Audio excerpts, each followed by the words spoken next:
right, we say mo bi biara kwaba from Kastle 90.3 FM. And Friday na yema edwumayefo nyina etirim kwa na afishapa eneda yentum na yenhia yenyina na yedimede am na me producer na yedimede don't and yeshia yebezi inkomo afa oman konkro Ghana ho za orkodo and the area bri on your number one political and current affair program, the most authoritative program in the whole central region. Memman hodo area bri yatenasi Kastle 90.3 FM. Mrs. Kwamina is Suman. My first Danibi Informa me production team headed by Mr. Bernard Ogo, Damaso Osman, and a FKK Blackus, and a Dorin Dansu Etriana Tum Facebook, then also on YouTube. And to go Facebook and a YouTube, like the page, share. Now for comment photo, Yabakan Yaze Amo. Afi the various platforms are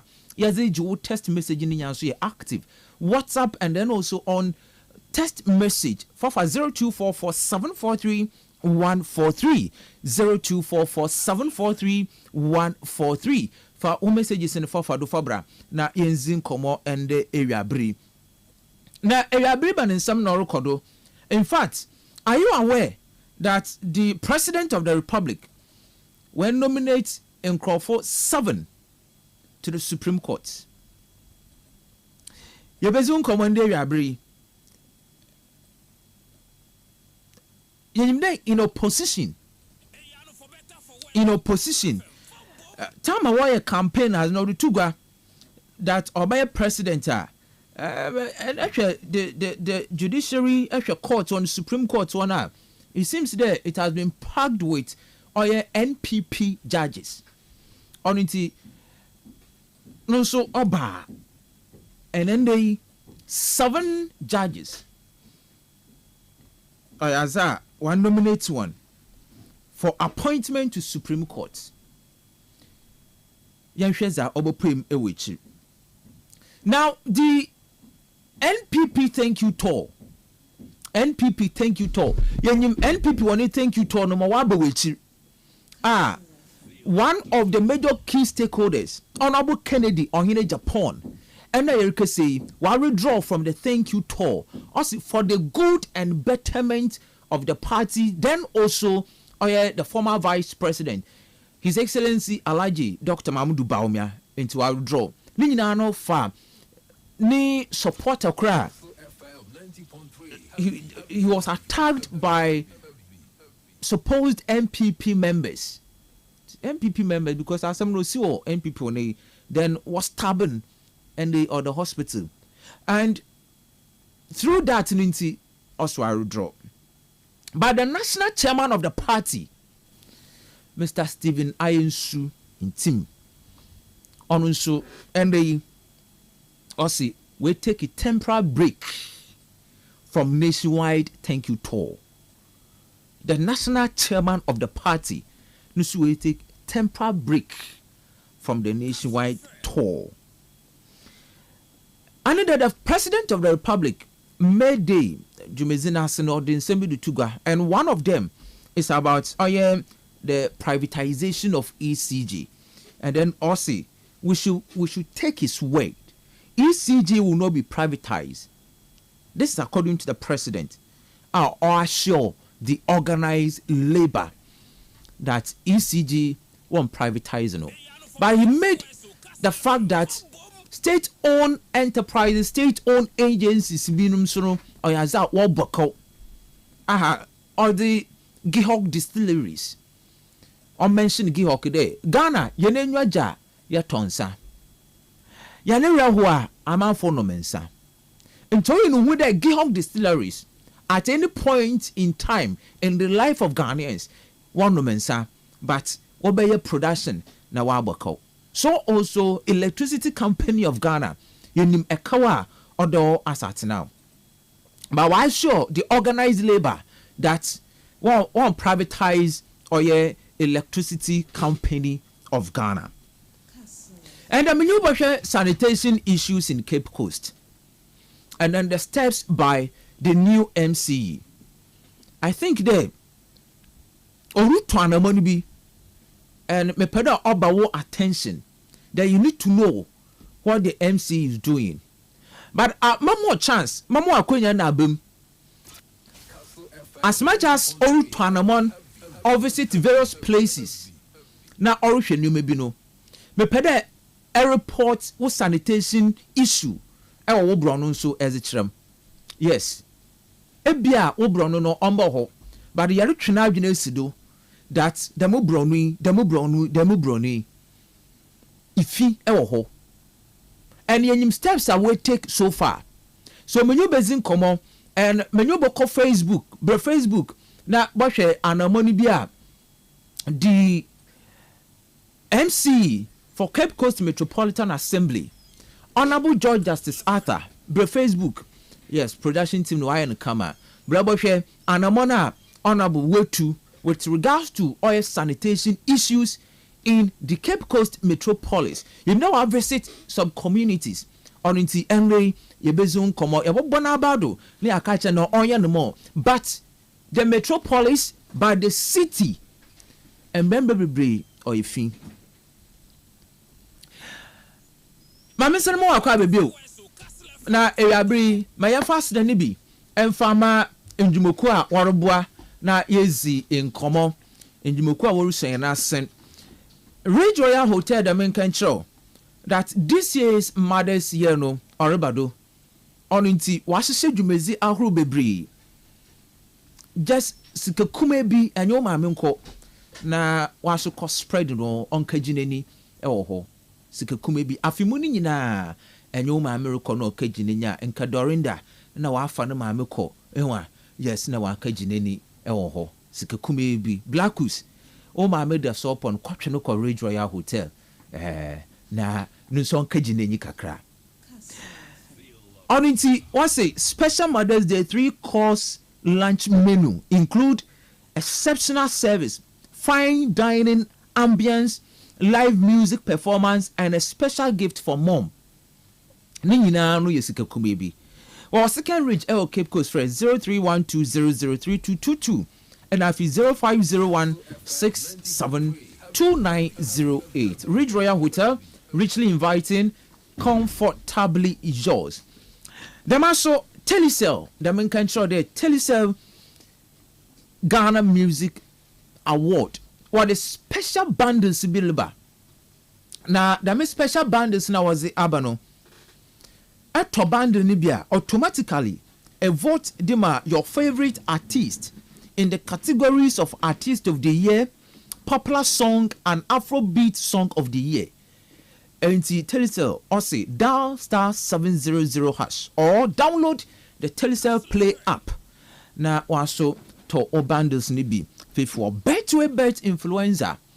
In one Champions League and a European Conference League or training in a Chesam Yesika Atasa. Oninti every bet no and a share code with others. A share code with your loved ones, family and friends. Now one so won't be. And automatically you earn 4%. Abra a share code with them. Terms and conditions apply. Betway get way more. In Koma Yezi the discussion in Nansono, anointed engineering, high sense and a game park in one and a also in Asen Emma Yezi in Komo Ewaha.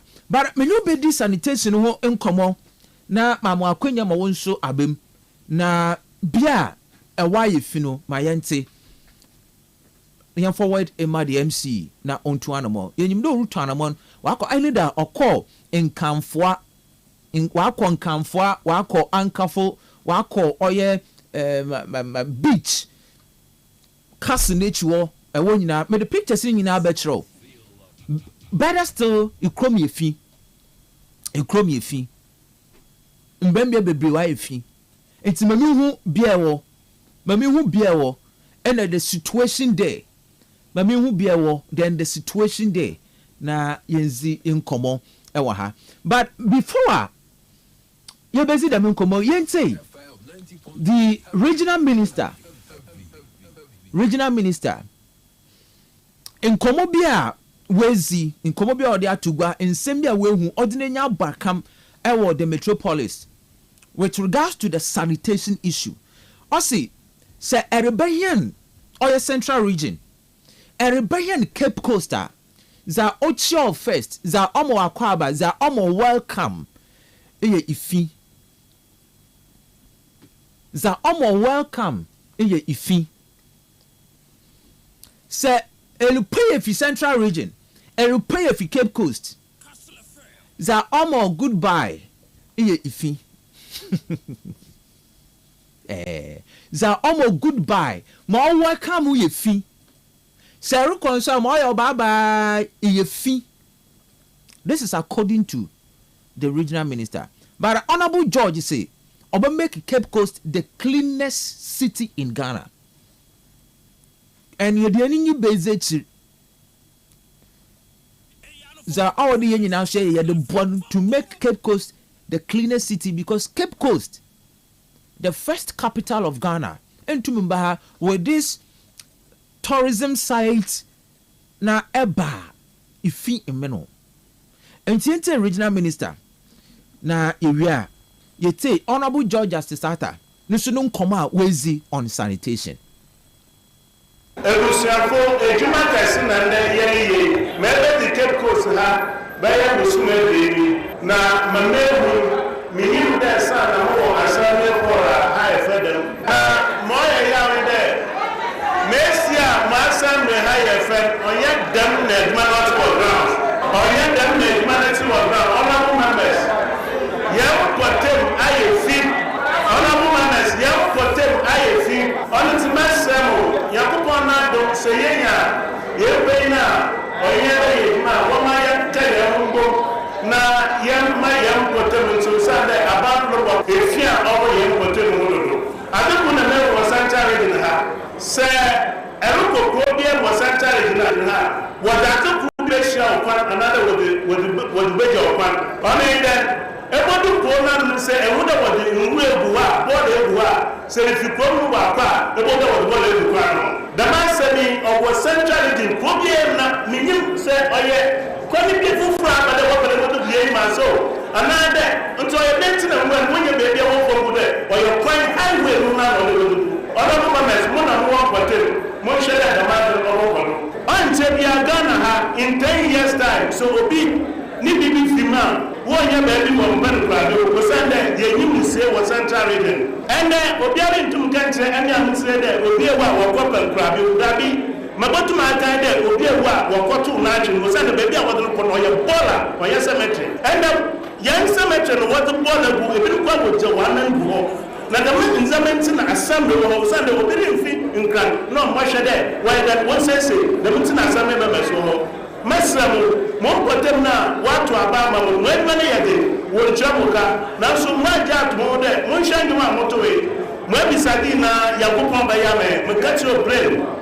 bola mun yi ni to ya mini fisu wa mayo akwai na ye jai ma ohwefu no ya mini fisu mayo ode nyen na ye da wodin sim na gwade mai na modin me yetu ye. So this is the regional minister, Honorable Eduamo Ochri. Me observation we go the central region, then of course Cape Coast. Yane brono impotem ayefi, and it's a true fact. You be sent to crime you reason come in there. On chebia insure basic form. Ne insure po wa shase do roto. Yenyim some part of Cape Coast are insure pa. Oyi insure menankofo. And ibinum pa fema ahwe wonu ko japade asay. I remember one time me visited a place, Diakor, and waterway bia in Sufa. And one water a dumping site. Enti wesu in Snukwan.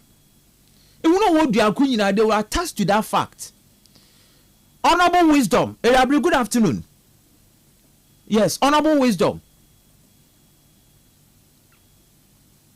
Honorable Wisdom, Michio. You are a fine gentleman.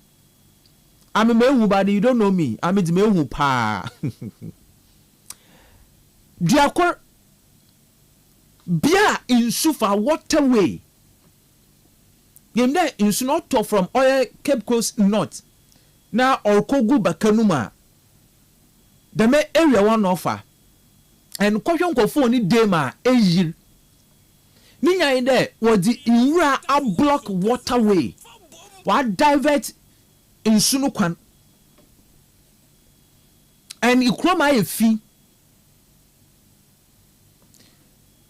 eriko kotokraba empo edu kotokraba gata so do numa efi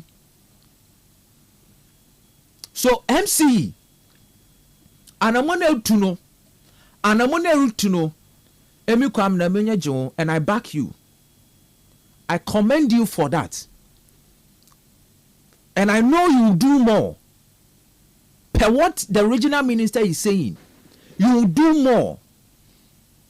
Say Zoom Lion in a contract in a Waburonoda, and per my information from credible source, the excuse that Zoom Lion what they mean there logistically.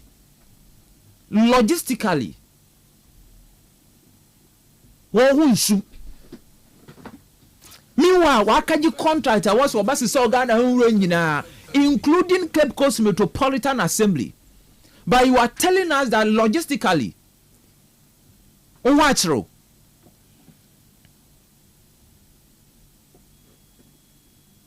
so the MC through his efforts or use the drip machine now was it running kakranka but Obeya, we should have another company within Cape Coast Metropolis. Now one year sanitation wejuma because Zoom Lion cannot do the work. They cannot do the work.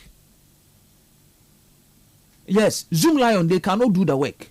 What the contract no what trust ka fonde mankofo okroma ha. Why the contract no? Any what trust ka fonde mankofo okroma ha. They cannot do the work.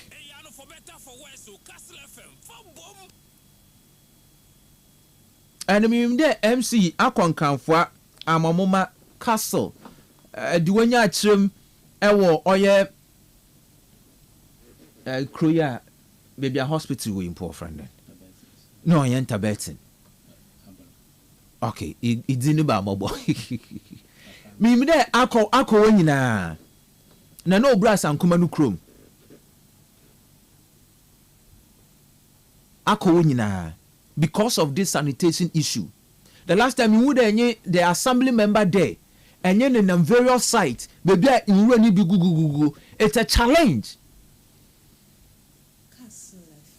And Honorable Judge Asisata, I am believing in you that you will deal with sanitation issue because of the step that you have taken. That a be used to drip machine be now as a actually be. Say Zoom Lion logistically one who suma the assembly will have a drip machines. AUC be na dey train. Kastle FM 90.3. Better still, mbembe bebre wo wa. Enro ni bi wo ho. Mbembe bebre wo a ifini bi wo ho. Onunti we are believing that anamone rutu no obokwa enim. So Zoom Lion, they are facing logistical challenges. They should cancel the contract. Because then to me contract I didn't sika ne kromi yefi na MC bisawa and kada you are facing logistical challenge. A country like Ghana and the Damascus yobokodo. Me young kodo baby a country like Ghana. If you logistically you have challenges, why would you sign contracts? So the assembly, so because I know Takrade, we had about 5 companies. Sanitation Wujuma. I remember ABC, some companies be. so obeya we should have another contract. Even the assembly no by award a contract. We will contract with Zoom Lion. Now I award the contract with different entity. It will be better. But the Chroma has you pay free do. You pay free too much. You pay free too much. Sanitation is costive. Sanitation or a costive. In Chroma you pay free too much. Ghana you pay free too much. Cape Coast you pay free too much. Dumping site be when initiate today. Yejiska ebo de do basic Chroma ha. And minimum some of the assembly members you have taken it upon yourself. The impeded sanitation issue will be a challenge. And in some of these places, why an user pay and to go to Uruguay and a wajokakra to manage it. We need to pay because if we are not ready to pay. Or in the end, aquarium for aquarium because we are not ready to pay. Just few months. Aquarium is an eyesore. And what the container so a few months I will pay the container in for now. One for bimbano, what the run wa pile go for moi and the one could be a wunumpo could be a wunun since or bakaru kwanumu because we are not ready to pay. Sanitation is costive. And if we need clean environment, we need to be ready to pay.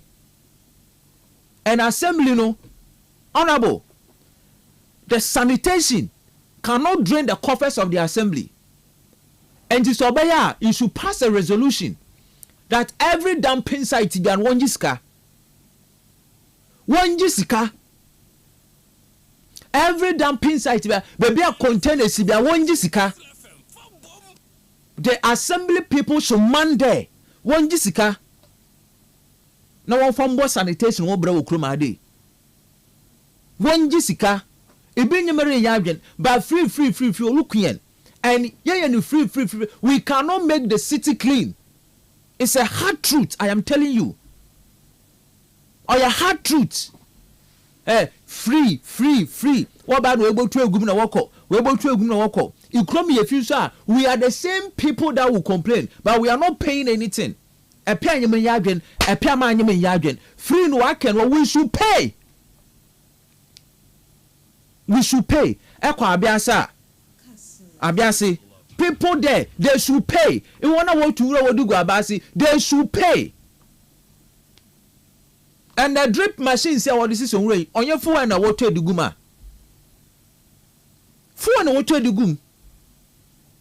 And tinka anya kra Zoom Lion wamba fan wo use drip machine. Sikanka krankana wajijino. Wabatum that to phone and what that chumure if you chrome. And Honorable George Asisata, the step that you are taking, I back you. But I want you to pass a resolution.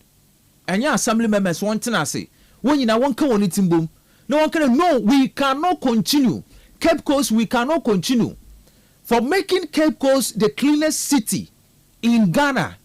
Honorable, if we don't pay, Cape Coast will never be a cleanest city. I am telling you the facts. We need to pay.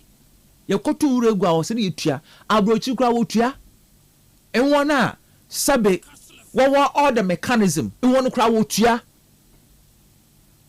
na waba fo wura no ko entobene na ye ne de no yakotu gu sabe ejenjenim na ye wia. We are calling on people, we are calling on the MC, we are calling on the authority. They ye ha ye fio one bus se wonko. You need to pay so that you can complain the why you fee. Free in waken wo. Free in waken wo. You can agree or disagree with me. Free in waken wo. Aquarium baby wadi ureguno. The assembly on position will be wo. Me there nkofo bi na wo papro. On position nkofo the about to uregun you need to pay. You need to pay. You need to pay. Because sanitation, or your cow a cow sanitation a cow And for us to have a better city, a clean city, you need to pay.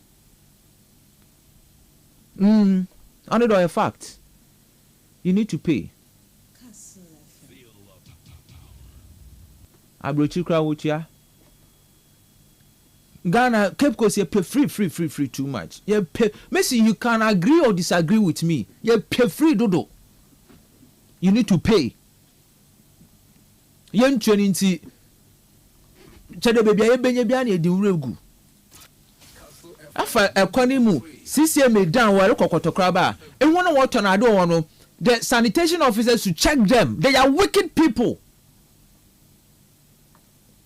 E wona water to second hand goods or wono. They are bad people. Some of them. What pre wonu ura no. Na we peja entabo no da gata no don. Na wa pre won de gu gata ni mu. Owia na wa kata do no wo de wonyam na sisi no wo return. Yen no wo turn second hand goods. Erko kotokra ba. Zongo wano. Some of them are wicked. One kono kama mo ni anapa bisa wana anapa wo pre wonu ura na hefa no wodukogu. Wodugu gata ni mu. Anapa wo pre wonu ura na gata ni mu no wodugu. Ya pefidodo aba. Ya pefidodo. No so edi no. Ferida ya pefidodo. Asu bi a fi be ya pewo pefi. Ya pefi too much. And to say you pay the whether you agree with me or not, we need to pay. Because sanitation or costive, we need to pay. Or a hard truth that I'm telling you this afternoon. Or a very hard truth. Ko aquarium. Ko hwe rani ball libo chrome. Ball libo kwano ho. Meanwhile, I want to free pedu worry by chrome, worry by inside your aquarium. In Terriba, in Uran obey show face. A record so Adam honorable Keno, in Uran Asana or Baba, yo. If ya, because we are not paying, you pay free. And probably back there, what kind of word you scam out for the Ura basis chroma, you. But we need to pay. Menya oburufa aburu ni trim mesi nsuru bo che bo hwe nkofala wo bo timing nsuru je mu hu na wa de wura na eguga te no mu yo noko until we need to pay. But honorable, what is your steps on oil sanitation? There are challenges. One of these challenges in Cape Coast optimal money when you are suffering a doctor. No so over charge ma him pa na wa only if ya wa do oye medicine. FBBia medicine ifi e wo ho na iya wo ho FBBia so baby fufu e wo ho ntinkofo kodoj ifu nechi na wo tu ra uzu who's in line with the challenges. I said the waste management, you will problem, because contracting has in line on ocean. Then, you can face in your day. It's a walk, now you should power, and waste you have managing. It's the on-track, there's a debate over operation, make Cape Coast City the cleanest city ever in Ghana. On-track. Nature has saved painful. Yerba. Now you are more suffering when you put in an animal boom, so ye. So be no suppose to form in my corner. And this is the agenda of the MC. And the Yenino or Yenina and Asudi or Yanankutin Obotumwaye. Or Yanankutin Obotumwaye. And Yenina Yarboa resetting Cape Coast. The city is dirty. Or say Yenina Yabua. And Yezi, if you won't come out, and I attending and inside the call Asenikushia. Saying that the authorities there would want to see form. Edra Asenikushia. And in right to form a faculty getting pocket of the papa how won't phone run to her. By the Cape Coast. Yet the film, ye were ye did the film. nwura no mpogua na abu ano mfa ye no ho ewi abere misi me for krom kakra ana mafu CCM top no ekona nkofo fom no se ejamo sakramenu abofo bi ni pampas wa kamado abotu kwan no mu because we are dirty intimbo nyina every day fi ade papa ngwo nyina kwa no akama no ebogu fie obiaru twema na nyetua obiaru twema bebe ade ne da nsu nkofo 2025 obiaru twema na nyetua because we are dirty it's film ye gorifi enti fa ekrono todo mam enti empano no se do kosia enwona wotonam na ade wo kopo no oka cheche won anonyo kakasa how wondi won huni ntaina ngase ni nyim embrebe se yebedi enu nyi chi de MCS krom de aha me mo won training ana menyo mbakasa yendi enunyi yenu wura ni yenye ni dey Ghana bia yedure Cape Coast making Cape Coast clean, making Cape Coast work again. The Cape Coast, the city of first, and they are the city of field. Ikroma hefi. And whether you agree with me or not, me say, oben ye ni wura sama, we need to pay. Osede yutia. 50 pesos in post, osede yutia. 50 pesos in post, osede yutia. Because sanitation is costly. Mese drip machine ya odi na ma wodi titi nwura nkakra wonti ni nyina nwie wodi na ma woti nwura nkakra assembly coffers fu na wato wodi egum mi wa amena wo nso yedi nwura nko ekogu da mebia no amena wo na ya me nwura na pile egu and Zoom Lion will show that they are not competent to do the work obeya Zoom Lion they are not competent to do the work into obeya the assembly. Messi, they should pass resolution that CCMA, Cape Coast Metropolitan Assembly, this sanitation, want it to hire a different contractor. Because Zoom Line will show with all their capacity that they cannot do the work. Zoom Line will show that Ghana, sabi, sign a contract for the Zoom Lion. Ya sign a contract for the Zoom Lion. A company creating company within it. What ya ban a contract? No one year juma. You chroma a fee. Or sign contract as Zoom Lion. So Cape Coast Metropolitan Assembly. They should award the contract to different company to manage waste in Cape Coast. But I believe that in Wura Ukroma I fino. Nwura na yana nkasa yentua na wonsa no fanse sonwura no yana nkasa yentua na ofanse sekrom yentua na ofantwe nwura no mfemfiri ho. Good afternoon. 0244 408046 0244 408354. Asu brabina yenzin komo. Whether you agree with me or not, Mr. Nwura no ayana yentua na wonsa no mfantwe nwura ni bio. Good afternoon. Yes, Mr. Kukubo. Yes. Papa Pocha Pome. Yeah, then I ask Masumu Yepa. No. You might ask. I don't know. I'm sure I'll be. I'm going to get that. I'm going to get that. My mother said, oh, you go, and that cover. Well, yes, Papa. Careful. But no, when you do, no, but you don't know that country. Oh, no, no, could be a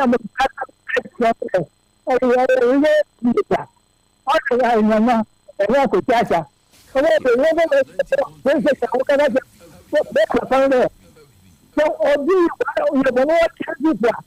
Well, there, much as I'm going to get on the because they go at that, yes, the money. say that. Oh, so yes. All of them that have the front of the paper. No like it. No, but you are very good at it. And you are all your academy. I will find that. Oh, you know,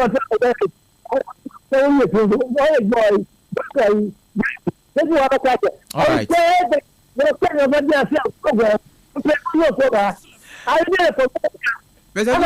Let us say. Okay. Good afternoon. Good afternoon, Congressman. Yes, sir.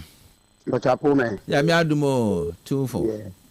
Yeah. But Mr. Wayfield, you offended. Ejeku, honorable Ejeku.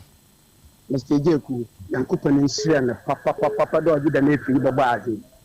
If it is a FM station, so Cape Coast, I had Nara. So why you damn a Captain FM only year into Prum?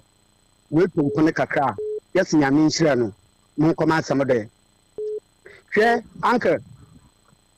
It didn't know what store. Store name Gata no. Why a concrete good? No way, baby, can create. You are pro or stone man will play good to him. Mamma, who will be some the garden with the ma. Or be some the garden with the ma. In fact, Yamin will come out, come up one. We are called police station. We are my police if you over catch him, no, I catch him for what we go to ma. No was now go to so I said, so fine and so I find it. If Gray in Yankas and a yellow by a wabber. Yeah, you see, in so tall in the 3 days, no big initiate, no way to get in a Rene Bugatin. Let me send a madam into way all crying, also with all Copubia. Let me see, you see, Ediana, in run, baby the queen, no white talking. In Talibon 1 hour, President Northern Crano.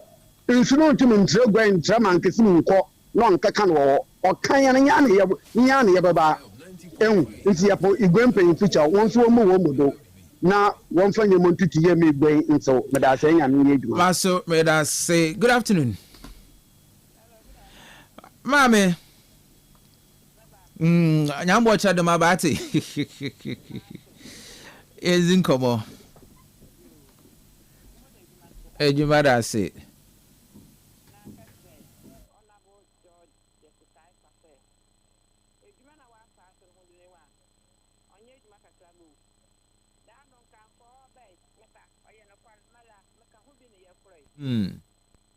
Kastle FM.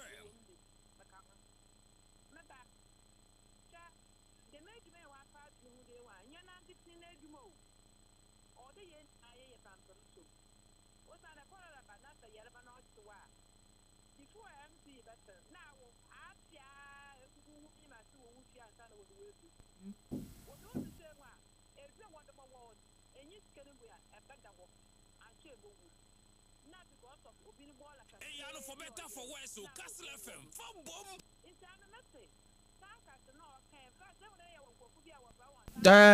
Tankers, yes.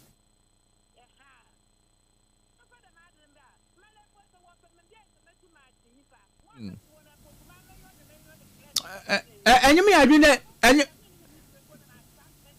And you mean I do that? You run, I am Tibia, you cheer. No one fancies on running if you chrome.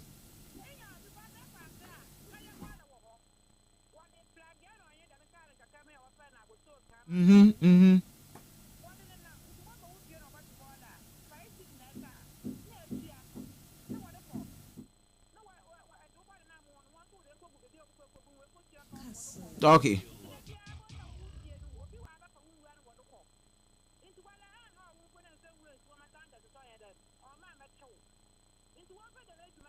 All right. Let us see. Okay. Let us see. Good afternoon.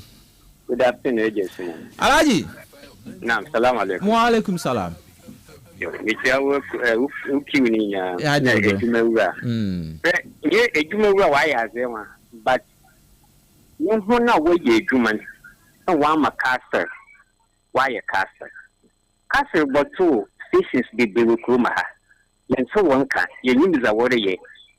But Kastle, why the BBC in the America? Yankopon Israel. I've been in a wolf can somewhere here, or as a papa, my money, no young follow, no ye for mine. No more me, mayor agenda na ni vision wo ye papa nyankopon Israel no mum ye ntu ye sanitation wo kuma ha won be ye jazmin ye once ye won be jazmin sin yikum me ke 2000 time no na jazmin sin ye na ko bia jazmin be 1 or 2 wom.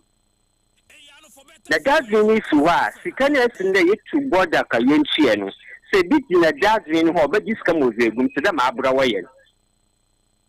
Dazvin Zoom Lanyon, or back for more than 8 to 9 years, MPP time here, who does in Papa Kurumpo. The minister Sandra needed a friend assembly, I'll be doing away. Now also a subject Hamna Mayan Gran, another man, a friend, Abra area Meko. That's a material group in a Maria. But the back to get more office. So I mean that has how mamma number that for. No mamma and a friend just maybe she young quite a sanitation. So put sanitation young for that when no mamma. Take with other young or boss. Okay. Ejuma. You go to my your job than what Yabuban and Kokrako. Alaji Maso Bedasi. All right. Good afternoon. Hello, good afternoon. Afternoon. Yes, sir. Last person from Junction. Okay, Papa, me too. Last person. Maybe program on this man after the area. In Japan. Now, in honorable Justice Atta. And then they can communication there. All stores now, you know, if you got home. Or be a warning. Every day, or city gas. That's a fair for hormone. Our got them and then you you see what got them, although you are fine. Our will store, the cigar and now, would one in Yogoma, although of finding. Because a moment of beer and in the hall. The all question in your one inside being another in your funnel. Uncle for babies out to know about him. Emma would do our baba chin and another finding. Crabban on new stores also to go by 99.9 with Privia Garden would go. It's an idea, and I'm not to see our woman to me there. So why in the man? Indeed, did there. Uncle Papa Papa the Garden. It will be brown for America and composable trauma and so who black. Now, soon and call my ye. No, Korean him when Coach will be now one in some one photo, one could be in storm, in some one photo, one photo, one could be in Dema. One of the uncle Deminity. Oh, who and what's that? Or the one who's good at my binum one watch one. Okay. Omo them no bobo nyina nyina say ekoto you butia onye ndom so fankan but that's say ya minka wa so good afternoon. Fantastic afternoon. Aisha Khalifa, the taxi driver. Michelle for dealing with the sanitation. I think an panel so colleagues so very taxi that, and I think it's a very good initiative. But if it is you individual, I mean, my in run heading, able to pay and then be kind. Come I say, so be a boy and I say, be a you, but you get to know what can as an hour or so shower over, and I supposed to do it, which is very bad. What I say, and I can ask Nakakotokwaba, police station as we or bomb papa. In fact, sometimes that don't come in charge. Just after police station, who can the machine war Yamade, or can, what do you want to say? Why? And don't you one for one. These are not to move to the pan open or hope to come. We don't get it. What says internal matter? Yani, name say almost a windy one year. The MC, whoever says take their shoe and for them. Say, who told General Gatano, always in some days in this war, and go to be young talk. You can't even clinics. Now, I can't say, boy, I wasn't here because Ukon can foresee those days. na boy me yama mani buso but they started this initiative no over to go 50% one city no at least always be all clean what I say I equal don't pray and that is why I bought me go at me yama mani buso no what I say into this initiative inside that for meeting their bar and so here's human being or the banner say at least one more cleaner we say hey me and tia power by we see in tia on the politics fire politics you very bad what I say and to baby I'm clean so this means that we should initiate all their better points buncha 150% at least so that we are making the money now that's it Masha Khalifa good afternoon yes man Efo what happened today I'm admo now so guys and chief yeah this is yes man say tanipa when you want to hear yami obey you want to at because and the wanya wana Kastle FM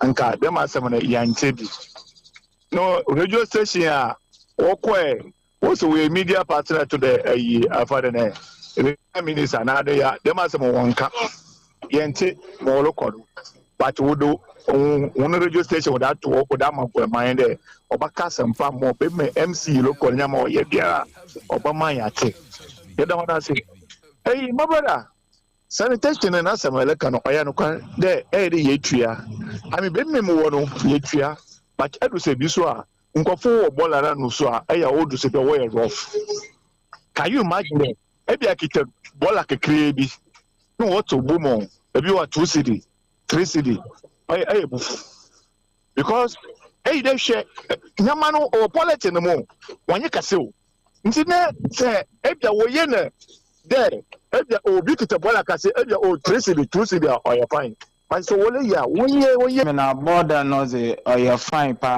wajiska o ye oboboa because Abraham podi start yi triska enti MC mfano honjim na wanjiji bebia na wonfambo a nye bibia na yebeka ya twa na aba no aya ahia la so womayambo a na bibia na yisi na ya twa na aba ni mba na mesim na woma enwoma onemom municipal so won hujima ikroma hazo olukun na oyada ma Albert ono so orboton na da shinu kotokum wedi na chede yisi ABC enti wari ya woma enwon kwa ne yin sika ne fa mo na ifi no adosun yam pick call bia for now. But then on the second part in Yabubu Yahomana tum Kofu, in Swin Yirim Fan Kofu, Yan Kanan tum. And then 2nd of May, and in so I shall sit all today. We will hear news about people another places are in Su for one. Meaning I ain't saying an attitude, and a bad attitude. Meaning Tom and Permitter, they don't come and check. And Ikroma will be a baby out ye. Na no one come obi kekre bi o na yin baby o mpa on assembly ne plan won sida no ho e wo ye market e wo ye football field e wo the base hospital nanso land management and sanitation issue in Ghana Mr. we say nsu na asase do gugu form nsu na asase do roto the bone there, yat da a hair. Ebo combo ne bia only de uncofu sidan on poesi sidan o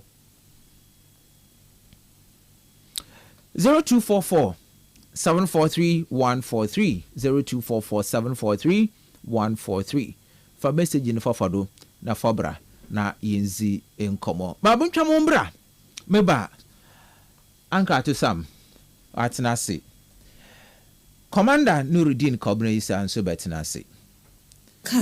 Feel the power. Feel the power. Now is in common. I'll be back. Ope Phrygia, the only person we have a woman, Nelson and Chewingham Canyon. And how and no one high sense. Na high energy efficiency standard for anyone's chassis. And no stress, a coolie pa and saying I'm Kania. Na banefeswa, we did there. Every single door F side by side I must swore. And any cross door nyina. High sense wo fridge sene pata wo. Me che de wo hia ni bi e de ma wo. Say your vegetables, or drinks, one nam, the what diamonaka no. High sense long lasting cooling no. And manaya fresh at Bribia. A 28 April, a copy 8 May. A high sense refrigerator promo. So high sense fridge, never fear your gum. High sense, everyday prices for everyday people. Auntie, I beg thing. Gem no day. I feel handle for Telecel, with the Bob say everybody gets what they like. That be why Made For Me bundles day. Based on your usage, if you get your own data and call packages, falla! Made For Me bundles like the way you want town. That *530# then buy Made For Me bundles today. Telecel, connecting energies. Kwame sheni multi-bet ujidi se ebe farm and now goes dudu o chiche no ne chire sika dudu obenya obia betimi aye bet influencer we ya de fufuro kra edikan e wo wiase afo ni fie no otwe a enko ho bet ni wonyansem. When I dey home boarding house keyboard carry everything dey inside groundnut milk and sugar I only need some water so kiss me. All right, Ebisa, my answer no more kwa baby o high Kastle 90.3 FM. Mema no hodo and I be share award. My end game pack cool choppers game pack. I see pick one is your plug. So pick one. Now 26 to 30 times a win sikabebre zegu ukotokum. And choose numbers baby or just one number. Pick just one number. Na cha. Dial *946# and to play pick one cool chop. Now, Master High Sense, the Yankancho, the High Sense refrigerator promo no Ogudo record was shot on the 28th of this month. Obowie on the 8th. On the 8th of May. Now, Obowie on the 28th of April, and I was say on the 8th of May, and Obowie on the call High Sense, na wasukaje o refrigerators. All refrigerators, all kinds of refrigerators ni nyina no ibi or double door, single door, slide door, cross door designs ni nyina bi all the 16 regions. High Sense one showroom no ebo one bankesim Urban Blue Hills restaurant or Antekwa 0302550000. High Sense everyday prices for everyday people. Ewo generator wa say a pede repair a generator rent akoto generator for a company certified company now why installation ammo a pair quality and ultrasound ultra silent generators na ededi juma from 5 kVA to 3000 kVA backed by 5-year warranty or your Anointed Engineering Servicing Limited. Well, Cape Coast Tantry opposite Tantry main station Warben Republic Bank. Fred 0248 455697 and a 0243 480334. Anointed Engineering Servicing Limited, the generator expert. And the Asora Ahro in Juma Ahro, the quality generator about to why you Juma Mon Ejinado, Anointed Engineering Servicing Limited. The Minokui and on the discussion, we're saying us in Yazero. Anka to some watana say. Nudin Kobna Isa, Commander 1, Nanso Baba, na yezen komo.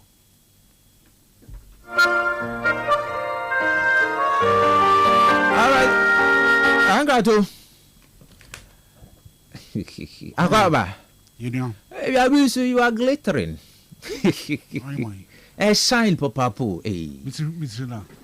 Yeah, I'm going with you. I say, shine. No, my haircut to the vanity. Hey, baby, I'll be wife, Papa. Nah. That my haircut was up when I lived in Can you was good and aid. She said, a channel from you from the mirror. Yeah. Maybe I will call. Oh, Christ now do my car. As you know, yes. I mean, yes, come on. Sanitation issue in Cape Coast. When you there, was so a junior back come and for you the videos are whole. And Anamona the MC Orutu, in fact, or used to drip machine be was it me, I believe that sanitation be dimu we need to pay. Me too. I just remember that some Mamson come from check as a mobile OT or Kastle FM or bring mobile Georgia, my bro. Yeah, bro. Munia. And we are bringing them come on was now this time around on your and next starter. No, don't keep coast clean. This time they hang in that use. Miss I am a daughter on common assassin. Now I will not be reckless and go on that tangent. Tell my current MC or ye me because that was a statement in somehow but now knock. In say no ye aban cratchy pain. No, maybe. Whether or not no all lead and we no sabi on ye start no do ready go chrome. On ye George na odin ready go chrome. Ye na ye do ready go chrome. Ana them common answer. What's saying in what sense? First and what I say and start and one keep coast high. Oh, okay. I hear them not just George Atta better than knocker. I hear them on knocker. And I'm some common answer. Them reckless statements not making no hard enough. I won't go on that tangent.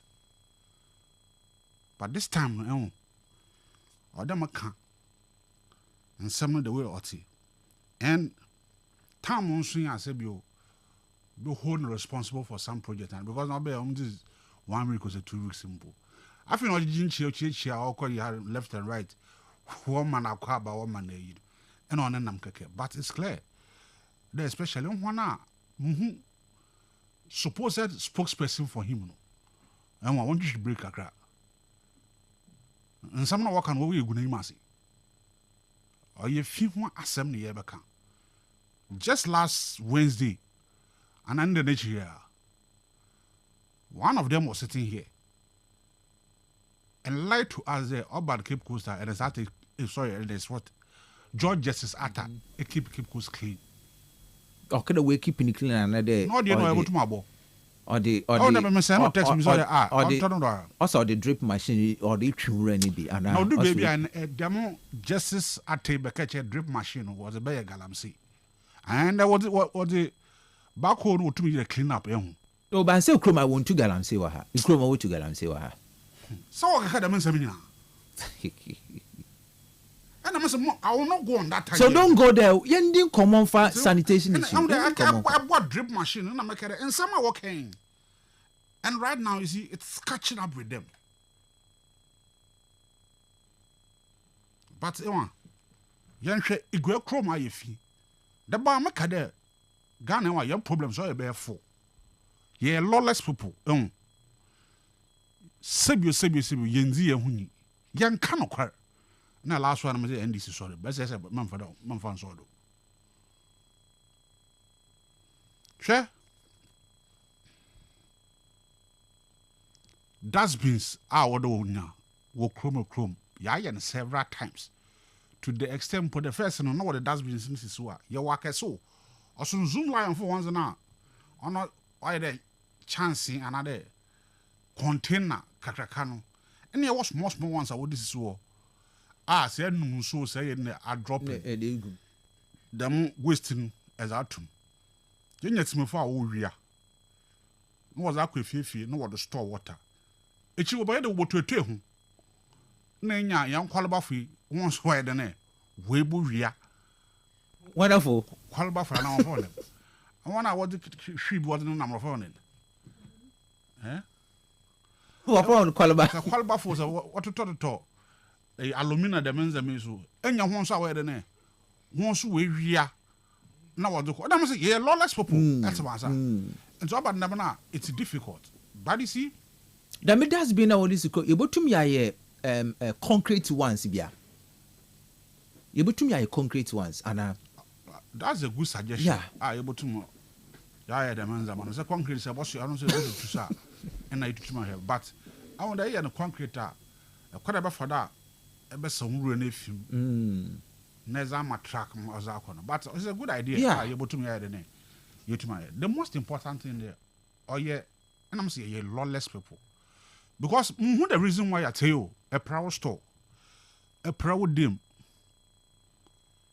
a proud umpatim, or ye fee, I will hundo ye film.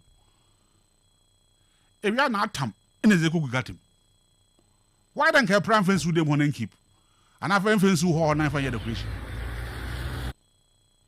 Because or if you and you see Cape Coast Hanum, your baby are a residential area, and a babies are on your residential area. Most of the residential areas now. Normally, Zoom line when you want contract as a master. The more dustbins I can all with you, they pick it up. So they'll call. Oh yeah. So this situation, you're anchorful. Oh yeah, anchorful. Because number 10 was what clear anchor for them say how. So I just this morning. But Okroho, me would I've been following him. Me would only assembly member no. Why? Man kado uncle who. That's that was what clear. Say, I mean Wednesday statement now on him abayan or hanam no. And I'm taking them steps them start them check them zamano. Because they were posting the work say etmase. So I have to check. But it turned out that and before last Thursday, I sent them topics where I'm rounds for them within my electoral area. Now there, Cape Coast, I'm there. I sent them and I sent you videos of it. I'm in charge of the or yeah, or Facebook, or there. Nothing like that has happened. I'm someone why almost the spokespersons and what media liaison for oh yeah, Georges won't you agree? Say it was Munia Cape Coast ha, met say there, I can't waste or expensive. Says Massity Yen Tia na assembly in Yesica. Now one Samsung fire than one friend of Juma say even drip machines now. Another dank of Vaduma all the street. I walk there was big. I'm seeing. Say we'll move her because you were. Oh yeah. If you offend back home, about tomorrow then I saw them run. And at tipper trucks, I would saw them run a guma. We to back a damp on site. Now assembly being here, but clearly, and Mamma Kadamasa me. Before elections, the assembly members itself, one year the Mambrano assembly took it upon themselves there. Baby, I no what Cape Coast North, says in Murareba, Nez about to oh yeah, Zoom lawyer for one container more. It became a big issue. Okay, how is it look at the Damaza, one that was now, the moon. Oh yeah, dumping site now. What did you scan? Now what this is here, he is prepared to pay them. Now, Adam, because people were using politics to it. They Bola tax for yes, what welcome. Bola tax for says about it. And yes, I'm saying you got to the moon. What's also in 2 cities, 5 cities. It was watching on 10 cities. So it become an issue. Says about but as we speak now, says in we're out. Oh yeah. Zoom line for one container and one, you are charged. The question is there, the most can all how is it being accounted for? Because my wapa it has there, you pack not no CC or honor. We boys the miss can be idene. A tyrannical, never be so. When you might hina would tyrannical. But clearly, so a nipa 400. And what that's no be out 200, 300. Mas able to my calculation, my mass on it. What you are them is can't you understand me? It's a make a assembly nanka say only nimpa to man the area. No, but me I have a problem because say you and assembly members there no. Or your policy over one I was answering home from last year say them electoral area no. Na say assembly member hold or MPP assembly member ni ports na we NDC Set him as so I MPP now. Ni pot na ho ye NDC. This time one what be obi a what to we no. Hey, MPP or one what about wage one. What the NDC for kwatra. And I'm saying there, the music kind of what you know. E ba kanta I one what ye nkontai was a man. You see, Zoom Lion and now one assembly a partner work contract. And they are supposed to make sure that oh yeah, baby the mother's been as one wait to and make sure the wage the murano my waka dampen baby over the water dampen. And now and petem so wait to my dene easy and I'm saying in the urban Ghana far yeah lawless people because Sabio to them making what's then and then so ya robber and was now and last 2 days na mizi pragia bi na chira mo hwa na obi anum so a wato ka kwa ne finfin o e kwa ne finfin oh lucky onye hu obato ato and lucky na pragia so park is na obi otene nche ne de ne o san na migina no nim se masa one or two the more robber or to ka kwenu obi asked on you na say praga rather say riding tea one or two but 1 3 hours na he one no the man no point oh nice girl be so and I'm say madam what to task for you san na koyi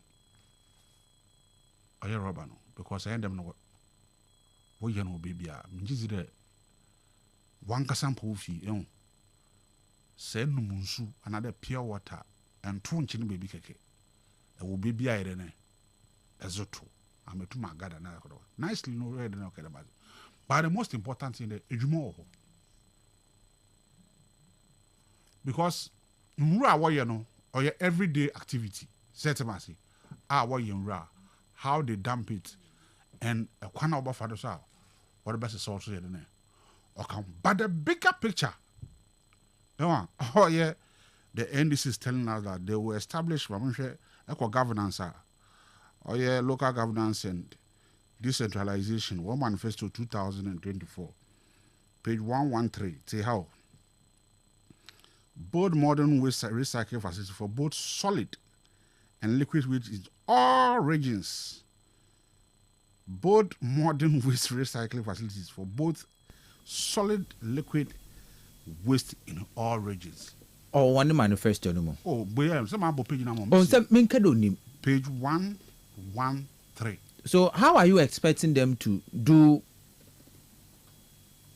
another one far the main number within this period? They're within this short period. Yes. No, I miss a bar wash and miss it at the long run. Okay. At that was obeying. Obeying. Until we should look up to them. That is it. Okay. What's it to recycle what? Solid and liquid waste. All regions now in a recycling plant. So it's massive. As long as no party there, because normally as more year is there. Say what's the song right now? Typically in Cape Coast here, they dump it at and come for which also or your problem. So if you promise that the recycling plant or dumping those refuse over there, no, this is the solution now. Able to recycle that be before, and we look for this thing what to happen. But other hands with my phone, your assembly no. Say, you see, Sebio, assembly no when waste department, and your baby asked no when you're better obohu, and so one baby or kwacho and the fibu baby and they report to the assembly. Normally, because one knew how they would do it, they prefer radio stations. It's not as if they want to bring our MC down, but make sure that a Jumana or Honam Naidene, aye, say, and I think this thing will help. And if they will have even some line, yeah, the citizens of Cape Coast can call the eye. If you have, and I say, be sanitation, no. Obano, onye mbura ngote. Say be Main Street now, do the door and the man's amano. On there's this once or twice ɛhɔ was my contract why the no what do nso te ehwa ɛkwan ho na ase why the no we fu na da ho zaman na yɛ ka wasɛm but the most important thing there yensu no na ban no odo sesa. Can one company manage waste in the whole country? You see, the problem is that yeah, kadama say we share a competitive bidding and it's very your capacity.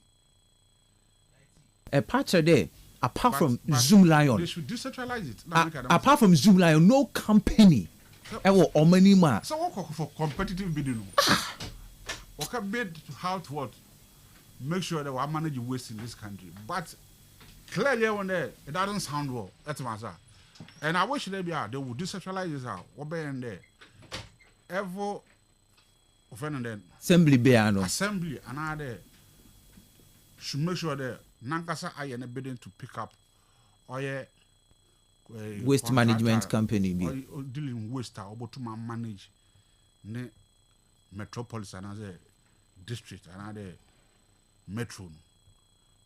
If one of them, I think it will help because say you Zoom Line are there because of they have the equipment capacity and work or contract bidding there they get it. But urban there, Jumanankasa one year more assembly na Sebio no kakakra say one more now. And I think if it's just another way an assembly may able to mind make sure the way in Ankasa ne waste management company now we manage district another metropolitan assembly now it will also help her now you hold you accountable within your district say etimasi now I'm at the BBI then etumai then wakodo but there's a lot or there oh yeah assembly their rules are not what can them bylaws or government them waste a year or what say even a drop in rural crowd there's punishment for that but MC and I'm saying if you want to do the good thing now and stand up on your feet because some you bet it's for one we want the betterment of the city. Today, take your microphone one. Today, I paid the congestion be Abra road now or Honam now. Or they take your microphone one. Need the congestion. But when your party for be over for yet some blackmail number, yet to about more. And you bear then you share more aqua school, and funny young cotton in the menzaman. But clearly within market when there's space over there, but because of the share customers, the first time no I buy then both or your waste solid and liquid, or your issue I think or the water. But to tell us Wednesday there why a clearance of wasting now, I've gone to Ankafo, I've gone to offended Asanazi, Marco the same thing or answer petusa answer petu I think I send no pictures the video my and bad you train the opening in answer the a cook got it will be choked out the flooding and the man so at night over it is as early as possible if they can clear those refuse now war titru answer petu the man war it will help. Then Yankasa. No, Yankasa so yenzi yehu there. Sebio. At the children to get him on. Man being there, where for when you want to walk on, create a problem more before. Or create a problem I mean, I'm more before. Now, when you another old brother, another will be when young could be, while also from a flood the other day. While Benifia, no, I destroy Nenzama or one of them. And see, let's be disciplined. Me Jesus there. A teacher ra, na a court as a court to or yeah, zoom line for one. That's busy, about how. And say they charge it. I was starting to was a politician, the MPP, or Jim of Scanner, which quite clear assembly now would decide assembly members no, and that decision was not taken by the whole assembly or by the man's amana waji. About to my boma Cape Coast, why don't you? Why so? All right. I got to me that see. Commander Kwaba. Yeah. Apple me. Yes. Da no me huneda. Da me huneda. Commander yenzin komo bim de erbenya wa sugudo on sanitation issue in Cape Coast. Bim de the MC went to Anamon, even we engage Zoom Lion and the drip machines what they are on board to clear the city of filth. I mean, contracting in Zoom Lions. Should we have another contract in the metropolis as MCR Kade? We want to make Cape Coast one of the cleanest city in Ghana. Mahenze kanenchia ankrankra wote wujumazi. Mo bibi araha adwuna ze fon de she no so njemanya do. Nyada. Ozikanan. Mijizi pa de warabaka ho. Na ya campaign fa wo gwe. Awona asabi wo piaze ni ye nyinara. Na ya bo Honorable George Justice Atta Yabona Abado. Since I'm a academy there, na can't fancy KCBS, Sagono or Bossa Ufrianopa. I don't know what I can. No, I have something. Man cadam. No, no, just maintain me before. Nti Anopeya ma Honorable George Justice Atta, I actually go fun. Igwenyi bia Organ Igwenan Kankwan. What shall see good bompema? In fact, I want one penance and start to bompay. But Obisa one bompay man. I've been born over both human on the Wawodum. I've been saying Macadam. The whole Cape Coast. There were one major dumping site on our one camphor. Say, actually, no one but some. In terms of payment of compensation, that the hazard, how you na wodi gu hon ozeba nyone okada wo ba galamse no ba nyone ho nkomo. That is not it. It's for him MC that otumi naza ohia na kasen de enkamfo mana the whole Cape Coast yade da me fin kugu honu kroman okasa na nanoman Honorable George Jesus Atta awona was wadwini gwa nim punto won was immo na ye for that place because Mackay there during the time of Honorable Akins or Honorable Pesla Ayn. Now there were issues about some compensation. And I wanna when you ma boka samana chede. Sikede bi o hompa na nchoda wotuem pa nsa na de manuanom na yede no waba. Nso na abani bi na owodo. Nti so otumi tan no mar. Na no mar no otui no. Ni interesting de igwe ni fi baby a wodi gu first mo di kan wo gwa han. Nkamfoa. Okishe nana. And that alone. About why? In him there for 8 years. He go be a whole him chief executive. As well be on come enter that. That man. I will be a horse or see the chief executive in now what's on in the party for another new party being a confrontation be not citizen. Only that. Inti for us. I na sabi to fetch I see you going you work kwabo. Na ya take the trend and the development in Cape Coast. Yesterday, now no more the kind of way to we appreciate it. It's when I'm amazing environmental issues at you. In fact, measurements make coupe AAK. So Tuesday, I saw a flyer somewhere. A group no from on Green Earth Action Foundation or AAK. But it's an international organization. I'm mentioning another environmental NGO, which often Green Earth organization. In fact, we had school clubs, and I was one of the regional patrons and a member of the national patron. Intimate now, yes, you are in AAK. Why you clean up a bed then? I joined. Into Tuesday, no more AAK. AAK, I think Mori, Methodist School Park, or Bibi. Time I do one. I also decided to check what is the cause of Iwura na Ogu Park na do. Before group no way money, I was doing those checks.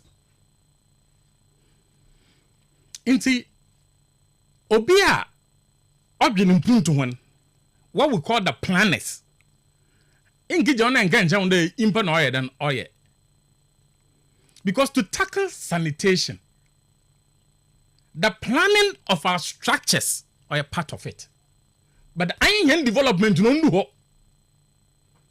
Until now all the time I think I was going through some documents in one of our programs. Me every country. It interfere to our wabacho. But what's in here power? It to our wabacho. Say, if we have not gotten there, I think, what's the name? The city of Missouri. I've forgotten it. Say, eh, damana wabachiwa. Abadintana, mbakuno be no washada why that wanted. So, it is not solely about the individuals be whosubanenya. You see, the more we keep on saying individuals whosubanenya, the people who are expected to do the right thing, they will continue to sit there. Now what cause the problem now? Somewhere along the line, in Ghana, politician be a kukrobi out of no care campaigner. Community who has a cry was sent Kasapa, you must be Oh, in him or a post office. Edmund, are you with me? Will be a post office. Because at that time, I don't know here one again.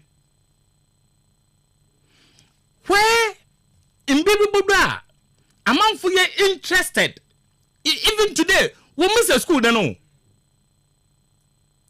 We miss a school then. Because the planners, the policy makers, they have to provide it. The moment we get to the situation, the planners, in designing our structures, what factor a lot of ramps.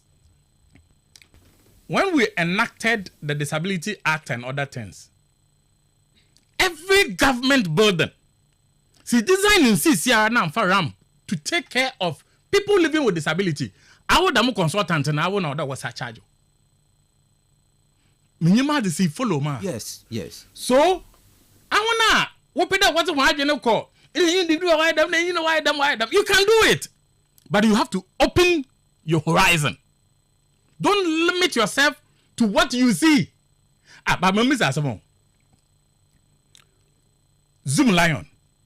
In time of Zoom Lion Bagana. Yeah. They came with a policy. And Nkofusi him there. Abibiara ibu there. Initiative be a system no for friend. It is aiming at solving a problem. So, the student of research will tell you there. Whatever you do, you study on. The literature review will give you a lot of things that has happened in that field. What are you adding to my or what other one? Zoom Lion came in there. Wabobo me ifia over here mani mi wako. Nti se waba. Na ya yin ho ya nhyehyey. No bi sinde. Nhyehyey na wa yin ho na yen. One from zo da wa yen Zoom Lion e fail do ba ya. Yen tum hwe ho yin na yanka ncha won da wa wi hene sika kwa. Must you go on the tangent to the Ghana phones when we fin.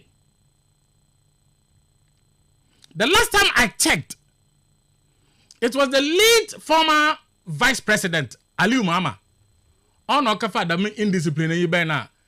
Obi Sancho Obama was a bag, Tanodon washing and men and no kekam. How did it end? Because by doing that, Owoba, the mobile way on Zoom Lion was to handle that aspect.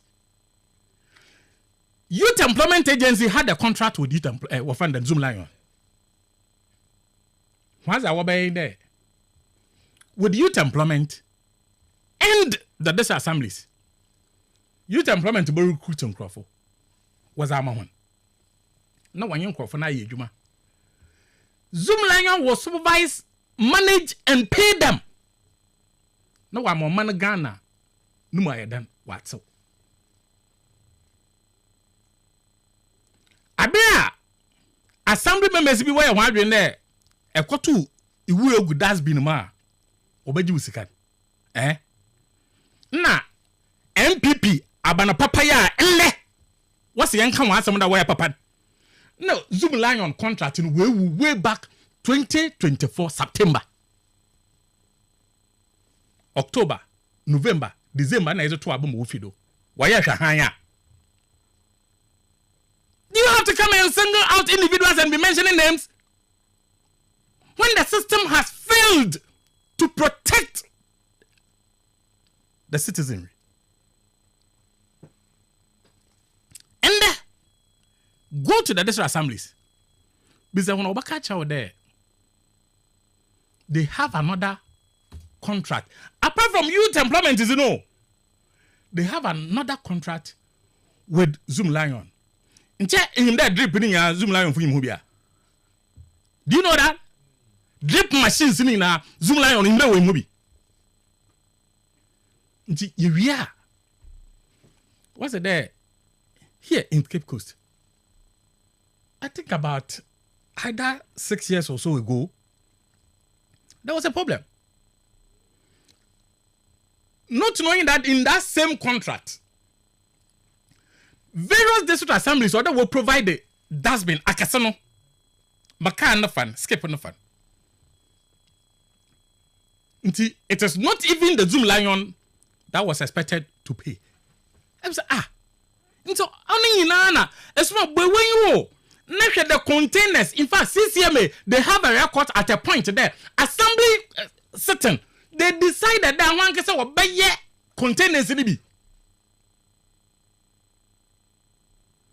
Tuesday, Mori, one at London Beach. There was some discussions, so I was around. And Mamu in there. One penny kakra. On your Zoom Lion drive on your ham. Gizi pow. Na, some penny maybe and who be said about some. And I said there, Mura. She has no also one there. The man was Guma. Container not. In fact, what am I scraps in power one? Because when you be there, I want to savage. Man, these are serious issues. Oh, it is not only in Cape Coast. Check the various district assembly. In can no kumasi. Inti yaba tino ho ya hwahan mfia gwotwe. Ye twi sika ma ho na ma ndam ase chodam. We cannot get together. Na yan tackle. Na kan je onimi anom enough is enough. I met Zoom Lion sanitation model under the youth employment. I met some of them. You see, I want to go to way you may was more than a year. We signed a contract per head 850. One beneficiaries in a way 258. What can you do? Still wasn't on a cow. O complain that Abana Wabasinokan or Mun Canada successive government, because the contract is that pay the first quarter. Getting to the second quarter, the first month, government will reimburse you. In that order. What's what tomorrow? What the why What accumulate interest? Now interest on your 4 months interest now work. Are they talking about the 4 months? On your some that wa. Next one in one painful na work that says soon to me now was a monawaja. So this is the situation we find ourselves. If care is not taken, look, matter one web can be yesterday. What about alternative and other things? In general, brother, monopoly. Any company or institution up there or dominating, they work on it. In fact, or a deliberate, strategic, tactical move. And one company is failing us. I'm saying that. Or yeah, deliberate. Yes. Strategic, tactical move in order to create the monopoly. And in creating that monopoly, a lot of things goes into it. That is why even in this conversation, you get? Good. 2009, I was part of the government communication team. Our job was to work on government communication for the first quarter. So this issue of Zoom Lion came in. There was an attempt there. Other way then, we are a new waste management company. Look, in Cape Coast, there is a local waste management company. We know baby. I wanna when you pay for estate na non quadron. They know the company I'm talking about. In fact, I'm the office of Crampono, baby. Wintum. So deliberate, strategic, tactical, in order to create the monopoly. To break the monopoly in this business, you need a stronger political will. Even I may miss you. This statement you okay there on renew contract. And who the crash opposition sorry no, it will crash. Yes. In fact, the crash at a point no crampo no went to okay the Jawa parliament. It took the leader to stop it. Because Saturday, at a week, moko program bi. Na moko to. MPP paying the power. Paying the power. No, well, program. This is a private program, but like it's open. But that paying came with them NDC paying the power. See, impotent not maintenance. I'm say what boy? Impotent is say are you sure that or you're not not? And I say yeah. Was you don't know. In yewa. What's the man? What's it? Baby krumpo. Minima de set masa. So with that relationship now, one. Sometimes it's difficult for us to look straight in your face and tell you that the man's here no tiang money. So we reduce it to our partisan political discourse. Maybe I send a message I be use on table. Okay, say me job. Also no platform no free platform no. Let me say that about it. Also there. Time who there I in NDC the MPP. As someone know about woman no that you can. Maybe when I had the MPP NDC discussion. Now someone it's over there. Young woman and no you know who feed them platform no do. Nzepia manka check time was if you double queer double share. And when he later gave me another reason. 2 issues. Galamsey, homosexuality. Also the dancing on there, MPP, NDC. We cannot agree on these 2 issues. No, you are a threat to the development of this country, but they are partisan. Isuman, let me end and say there. At any day in the next 3 years and maybe 6 months, another So 4 months, 8 months. Honorable George Justice Atta. Any day, me opportunity, my catch over there. You go any fee. You but takao. You am mobia. Honorable George Justice Atta. If he in Cape Coast, Obiara other batak one, some. Na my man for who maybe to my year. Men you be unclear confrontations. Because they can see. If you are working on it, they can see. And no more be a routine. Me a media person. But my belief is that let the people see your actions. It is not what the media says. But if the people see your actions, the day the media carry the story, oh, Mr. Ajiman Kessin Bocho will be a media. Also, my name will know what I say. So if the people have seen what we have done, and the media carries it, what I know, Bijan Wakacho there, a drip machine was able to galamse what the case of Abomusu. Can somebody say that? So no was able to galamse, na sisi mama was this so border galamse no saying. Border no so saying. But George Justice Atta does not have the power to work on the galamse. No so the be so ura. George is higher bana what the mazen no ha. Da we am ase. Me sure dey Yankopon be choban. Man see them. Commander we say. All right. Ebusia ogawon komo na yerezi sabi ifia orukuyen, ifia oremeniyen. But then I also believe there were communities within Central Regional and we can pinpoint at them and say they are doing their best in waste management, in keeping their community clean. Can't we also start from there? Monia, interesting days ahead. Messi, remember had no conversation was do they boa George Justice Atta ewa near to fee for chrome her. So what do you answer your one? Nabi, what's this year a chrome ye fear? Yem blaming. It's how we are ye few chrome the Iowa blame Justice Atta because remember individual do not have responsibility there.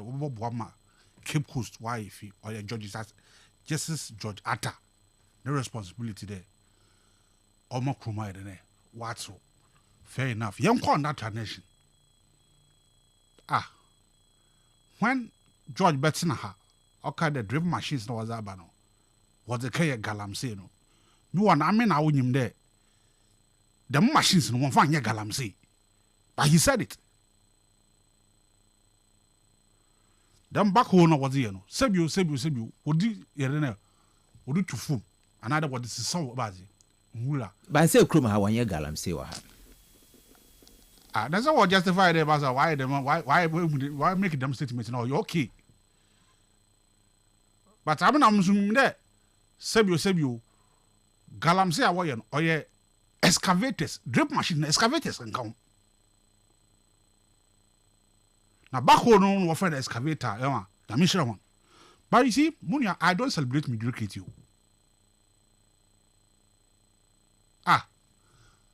What's it? George Justice Atta, Whatever sit here and come for, Wako share problems over home.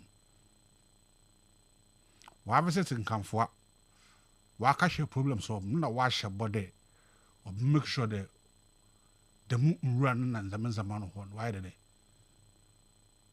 What's so if you ho? When you can say, what's the way you are? So good hour here. So how do you praise the person? But good or ye be.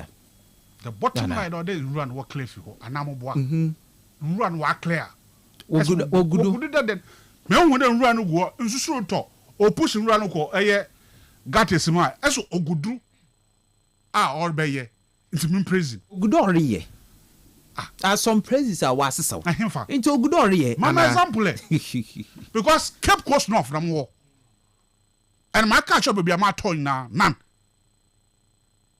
So how do I come here? Why is it? Because the final bottom there, the moon run or do fuel. You want to go my send or pictures. Shamunia. Your bylaws is war assembly and amaboa. Say later. Or yet city another room. They can take you to court and fine you. Say Yahweh. So and I start, see, you see, that time you walk on hour is going to be interesting. As normal human beings, you in keeping over there or your flowers and other ye, but make sure there, as I got to be papa over to why the one mado. What's in there or the responsibility of the starter? Don't make sure that a finu cry, baby a fegu, or then a starter. Can you imagine this? You them because sometimes we are friends with the starter. We want to give him some space. But because of what they did, and thing, and to protect him, no, they are telling us to do the same, and we will do it. Boss, I mean, so share. You saw what this is for me, and a back home, and there was my ear can answer me. Baby, what could be our catch and I'm messy. Mamma Cohobiano, one clear them if in Fiho. On soon trade on your film from home. And I bought there, Ebia, them Ronnie. What clear them if in Fiho? Because I mean, then les gens media personals and I watch them baby a wako, and I will follow that place. The work on one day if you go, if you know what shy, and no coach him for no catch the man one day if you go. Meba by ye, say that's some no. Meba by ye, Juma Wado, and you and I, as your more about. Ever mediocre and rough. The bottom line is for that.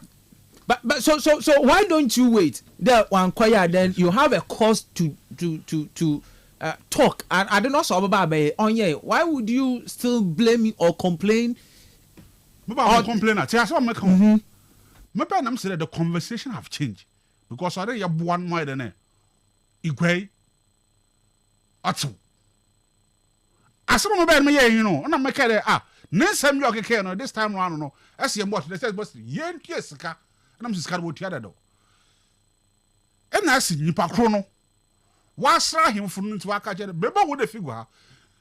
My baba, my baba says so. If you know so one catches away, as a man, I'm once a man. What's the everybody didn't know share him for everybody didn't know, and if you some knock about soda. What's so?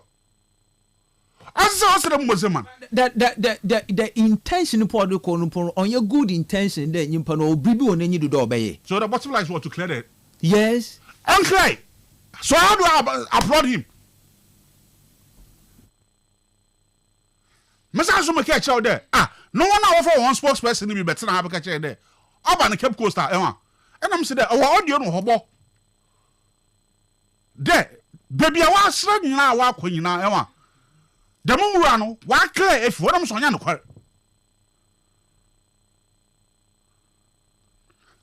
Maybe, and I want to watch your Facebook. And you already at the channel. Apart from Mazam pictures, Mazam on the videos, and show different ones. It's if I couldn't clear, how do I applaud the person? Because the bottom line is to clear the debt. As for intent, say, as for now, one and all about Benima, only them intent. And I'll be about Benima, okay, them as a maybe say man. Obia a good intention, but how to go about and do it? And one, near one there, once someone say na ye juma. Na sametra na mekade igwafo teo igwafo yamboa na ye make sure that obi wo house so that wura woni dem na wa package no zegu gatim na dem subano no sebio or your lawlessness. I've been told over here that I shouldn't blame the individuals. Hey, into all the blame should go to George Sisata because on our MCE. And I'm that target to go. Hey, implication there one. I will or they make sure that as a human being, or they are responsible. No be able to egu, not to later. And I'm saying there's also bylaws there. A letter where all city another the metropolis are. So what when you are caught by the name, we fine one. We are being told that the responsibility is not going to be on you. But or by the George just started. So be it. Munia. Them Zoom Lion, them Samia. Maybe Zoom Lion was formed around 2006 or so. Asa, I will take you over. In some say them, some na 8 years. And this one might be before 8 years. No Zoom Lion one year. And yet, truck the ban on it. I didn't know we don't go forward as a nation and enough is enough.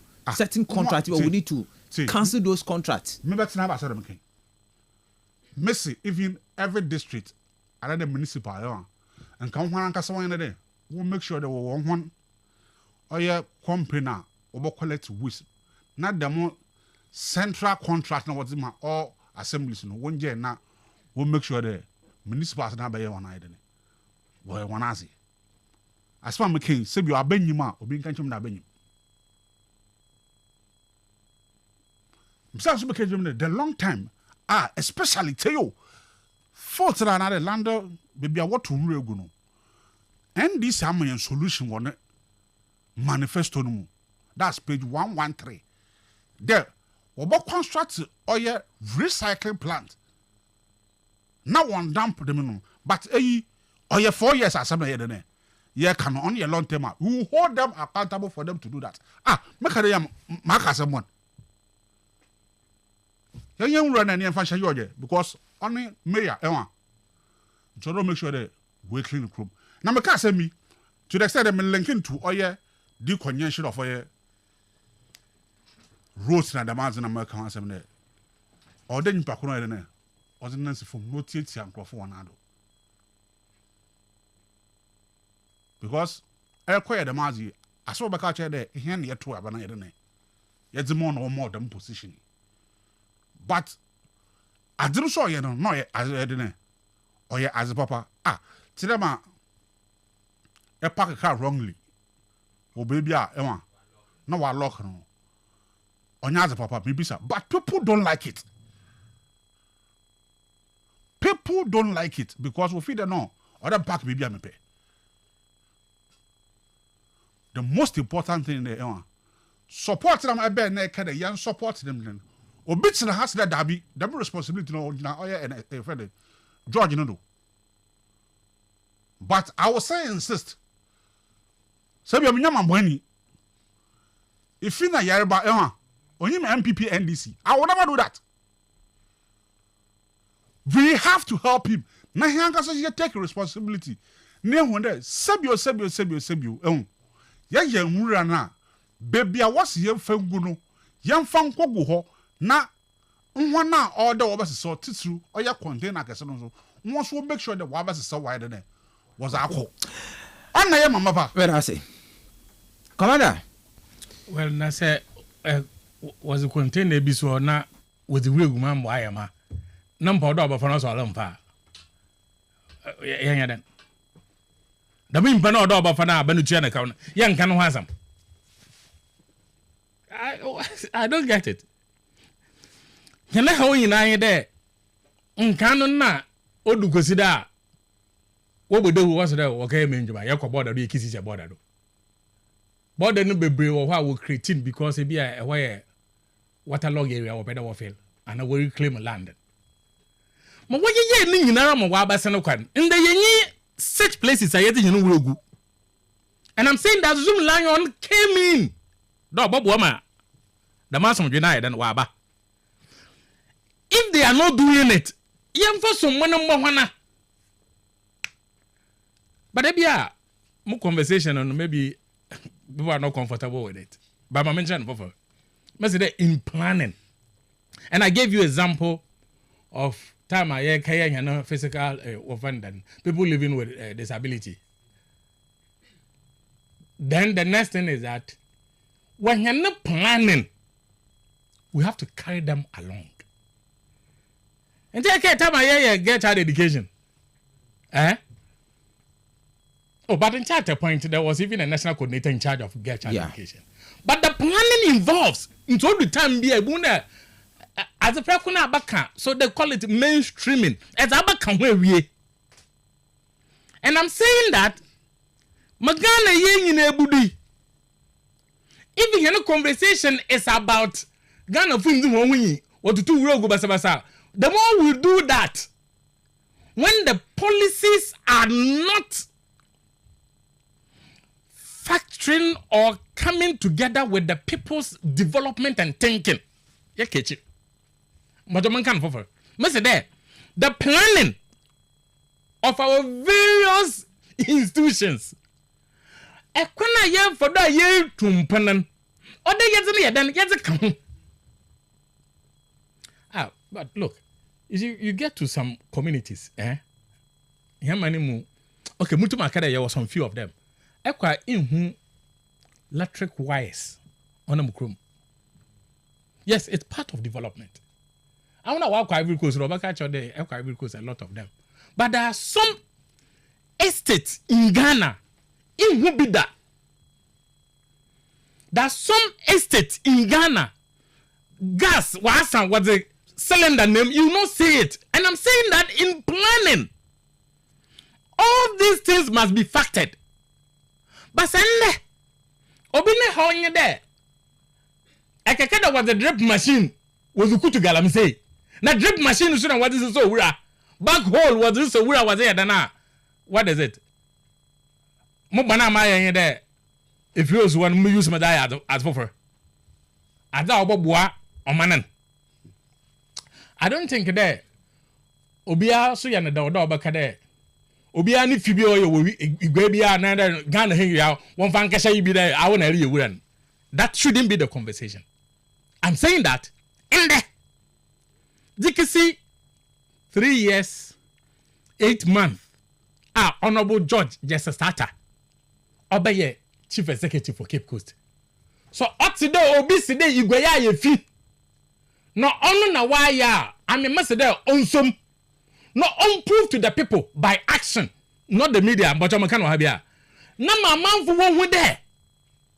You have concrete actions, measures to solve it. Now, mercy. The first step to enkamfwa okishia mananan no ketchen. Or you need to come more about the landfill site.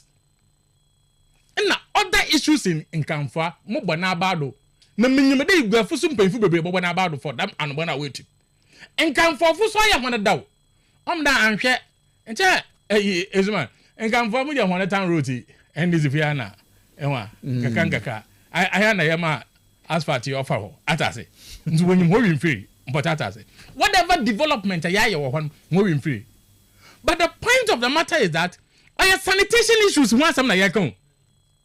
But there is a policy a government ajatum nusunsanden oman Ghana yetue sikapudu ezam obi containers are what for we na watetew and those people are in this country when the contract over September before contract no win what was their performance it is a damasemi yentumi yankukudu yanka na you be reducing there. Na George Oba we say how many? 1 month or 2 months? Dabi. 3 weeks we pose. Barely 3 weeks or. Onani okada Oba ya ha wan ye ma nkofuma say fuel. Was sworn in on Holy Thursday. Me tell onani na tell obi a say fuel. Do hwe there. What's there? Wa akwa ha we clean ho nza akwa hwe. 3 weeks. Okay. Bibia butumesi.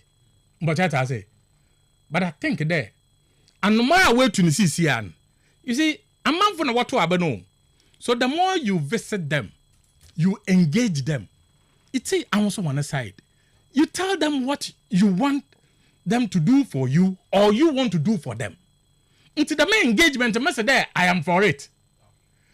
na menyeme there meji won intentions that is why in the criminal trial what's that the prosecutor must prove beyond reasonable doubt that a wadwin bi wo tim da pede ye bonan na bonan da no bi prove beyond reasonable doubt da pede ye no so ka da wadwin wo tim no pede ye o clean up ona no intum hu da ye papa commander but antima say wa matwa say in the criminal trial what's that the prosecutor should prove beyond reasonable doubt there mpako no that's what they call the autis rare and the men's rare mpako ni tim adwin wo ni tim da pede o de damazi indeed you don't know the Bible nampa owia yate ba hin na efom di ma yesisi aya wa visit a site bi wa ka do be clean ho obi akada MC is do be clean what's that be menka no cheniti mala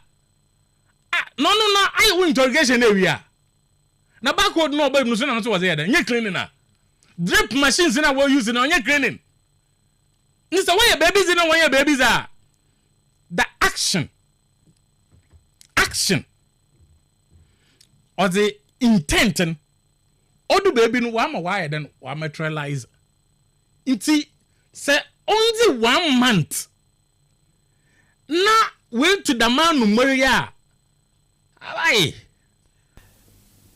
now you as a country your various cities or one planning agenda.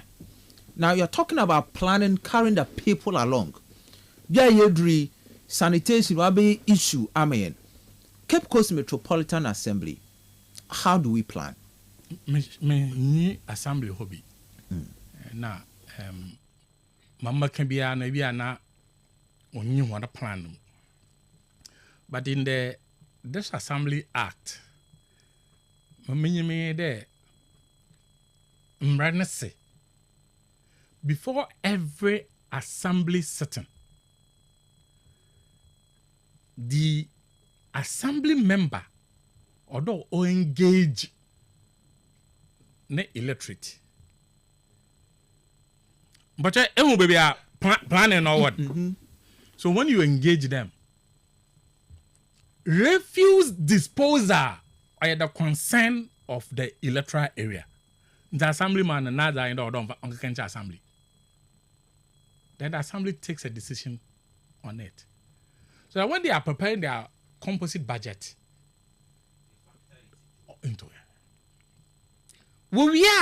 it is the same assembly that will approve that the money as in or there then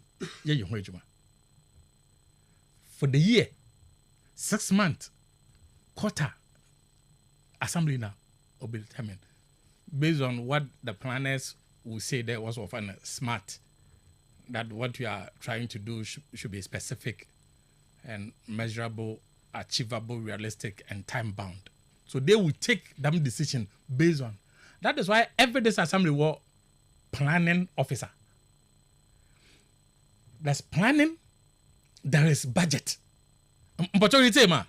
So the planning comes with some of the things that we want to do. Then the budget comes in with the financials. Sika, yes, by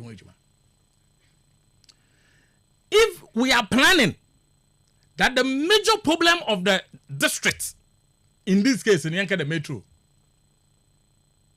or sanitation, it should reflect in the policy guidelines or document for the assembly as far as the year is concerned. And say the more blueprint now, it's a guide for our assembly na ankasa.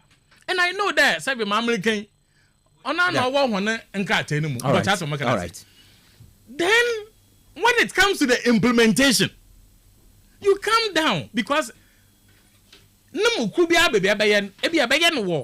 a particular electoral area that also have individuals aware than what's nti abadzina anye dem nkofo na what's one abakwan na yin wuri din komo wudem he ya na makai there maka asem bi chofa one presiding member bia Cape Coast here than yenyan and amobo ni din na makai cha wo there dam papa igwem panyimfo obi anyim there 1 year crano every Saturday about Nanka. And what he comes to do is maybe in Zama assembly in way then wapeda way. If you look at the Assemblies Act, or this Assembly Act, no, Obakacha there, the chief complaint or public relation officer of the assembly is the presiding member. In fact, the presiding member chairs the complaints and the public relation committee. Into one decision be a wire so for sanitation home, so far as home. They would then come out that this is how we want to implement it. Even the bylaws. Other woman, the electoral areas, electorate know what is in their bylaws. Shana assembly before and can't show there. When you see ka. Now so see can be na yes so yezema Zoom line. Corona, that's it. Ebusa high Kastle 90.3 FM. Ogan common and the years able to do the sanitation issue. And on peculiar to Cape Coast and Kote. I mean the whole nation. But then they situate Yanhutu or Bia Yani jurisdiction. That is Cape Coast Metropolitan Assembly. And then the various steps are the leadership of this Metropolitan Assembly or to in terms of sanitation and years in common. But men can message in Kakra. But Fabra 0244743143 0244743143. Mr. Walls, good afternoon. Please do this important request from a women nurse's flat climbing the bypass hill. The iron bars which was made to prevent accident to cars. That would fail brake. That would fail brake and running over the pedestrian. The iron bars are damaged and need to be removed from the road. The roadside to pave way for people to pass. Please let the new MC know of this. It's very dangerous. Uncle Ebo Otokraba. All right. So talking about the media, all right. Kwamra, we are still hoping for President Mahama and his appointees to rescue this country. NPP never again. Greetings to Commander Nuruddin Kobna Isa from Equation, all the way from Simeon. NPP Egu, NPP Atiti NPP, them refer to NPP Egu Poto, Kinken Kwaboga and Kafufi. Ayasemo. Hello, Mr. Host. Let the pastors also educate the members that cleanliness is next to godliness. Can promise Asanazi. Can promise Medasi. Mami share WhatsApp the menu biwa na menkane informo na yenko yenenim ye attack or ye national issues in Sukakra ewaha. But messages in Brazil 0244743143. Kwamna, they are saying that they are going to clear the rubbish from the dumping site to where? To another dumping site, Kojo Tantri. Kojo, that is not the communication. You can imra or the various communities in a workshop kana or work clear that may in running in a but dumping sites one day. Good afternoon, Kwamna. About the sanitation issues, I'm very happy for the discussion, especially the Nkamfwa dumping site. There was a time cholera outbreak happened there, which my mom was affected. I am pleading with Honorable Judge Justice Arthur to tackle this issue immediately for us. My greetings to Mr. Nuruddin. Mensa Saba. Mensa Saba. All right. Please, Richie K, please, I sent you this message last time that the Zoom Lion is not available from about a year if the citizens are not paying for dumping rubbish. Please, there should be a communication for this as mandatory for every community citizens to pay before dumping. Aside from that, they should make sure if we are paying, then the assembly is mandated to ensure our waste collection points are also cleared every day. All right. Jagos, and so DB Abba. All right, Jagos Medase. But messages number 0244743143. Aha, Kastle 90.3 FM. Mano hodo abri and yetsinado. You move in through now because this issue on Yandam Kuni, we have another aspect of it. We will tackle it next time. Now is in common. You're watching painful as in Yinaba. We want to make Cape Coast clean again. Cape Coast, the city of first. Obiabo said Nyaji. Now, President John Dramani Mahama will nominate 7 justices to the Supreme Court of Ghana. So, Mamin Khan, the communique from the president, also Office of the President, 29th of April 2025, nomination of justices to the Supreme Court of Ghana. Pursuant to Article 1442 of the Constitution of Republic of Ghana, His Excellency the President has nominated the following justices of the Court of Appeal to be considered for appointment to the Supreme Court. 1. Justice Sir Dennis Dominic J. Justice Gabriel Simon Subira. Wow. Justice Senyor Jamafe. Justice Kwekutewia Akabuafo. Justice Philip Bright Mensah. Justice Janapari Battles Kojo. Justice Hafisata. He didn't know. Hafisata. Amele Boba. Amele Boba. Commander. I'm out for shit, you know. So these are the 7 justices. The President of the Republic one nominate for the appointment to the Supreme Court. Also, attached their curriculum vitae, I trust that the Council will expedite action on their considerations. Please accept the assurance of my highest consideration.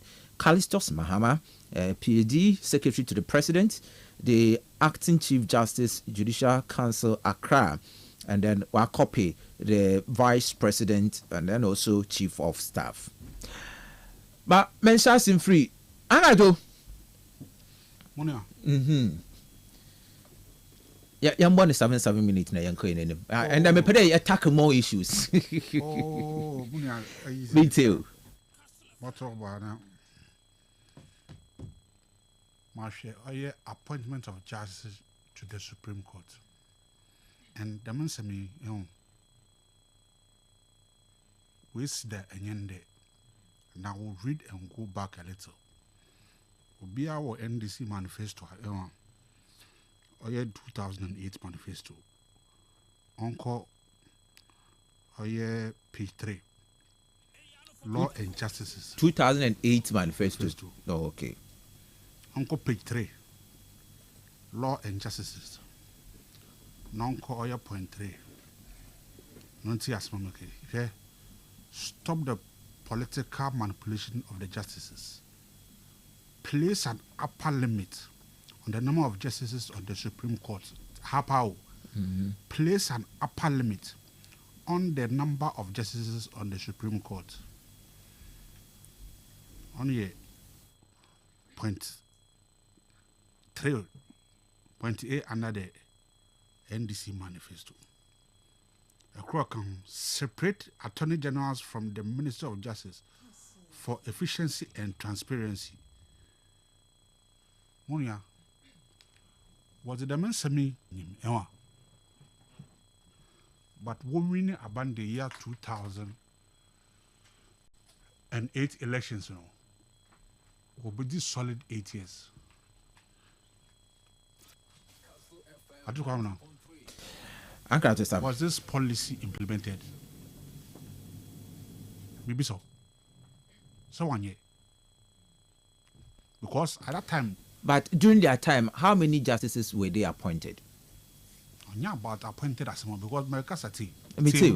The argument why to the extent that they put it in our manifesto, telling us the president before appointed judges to do.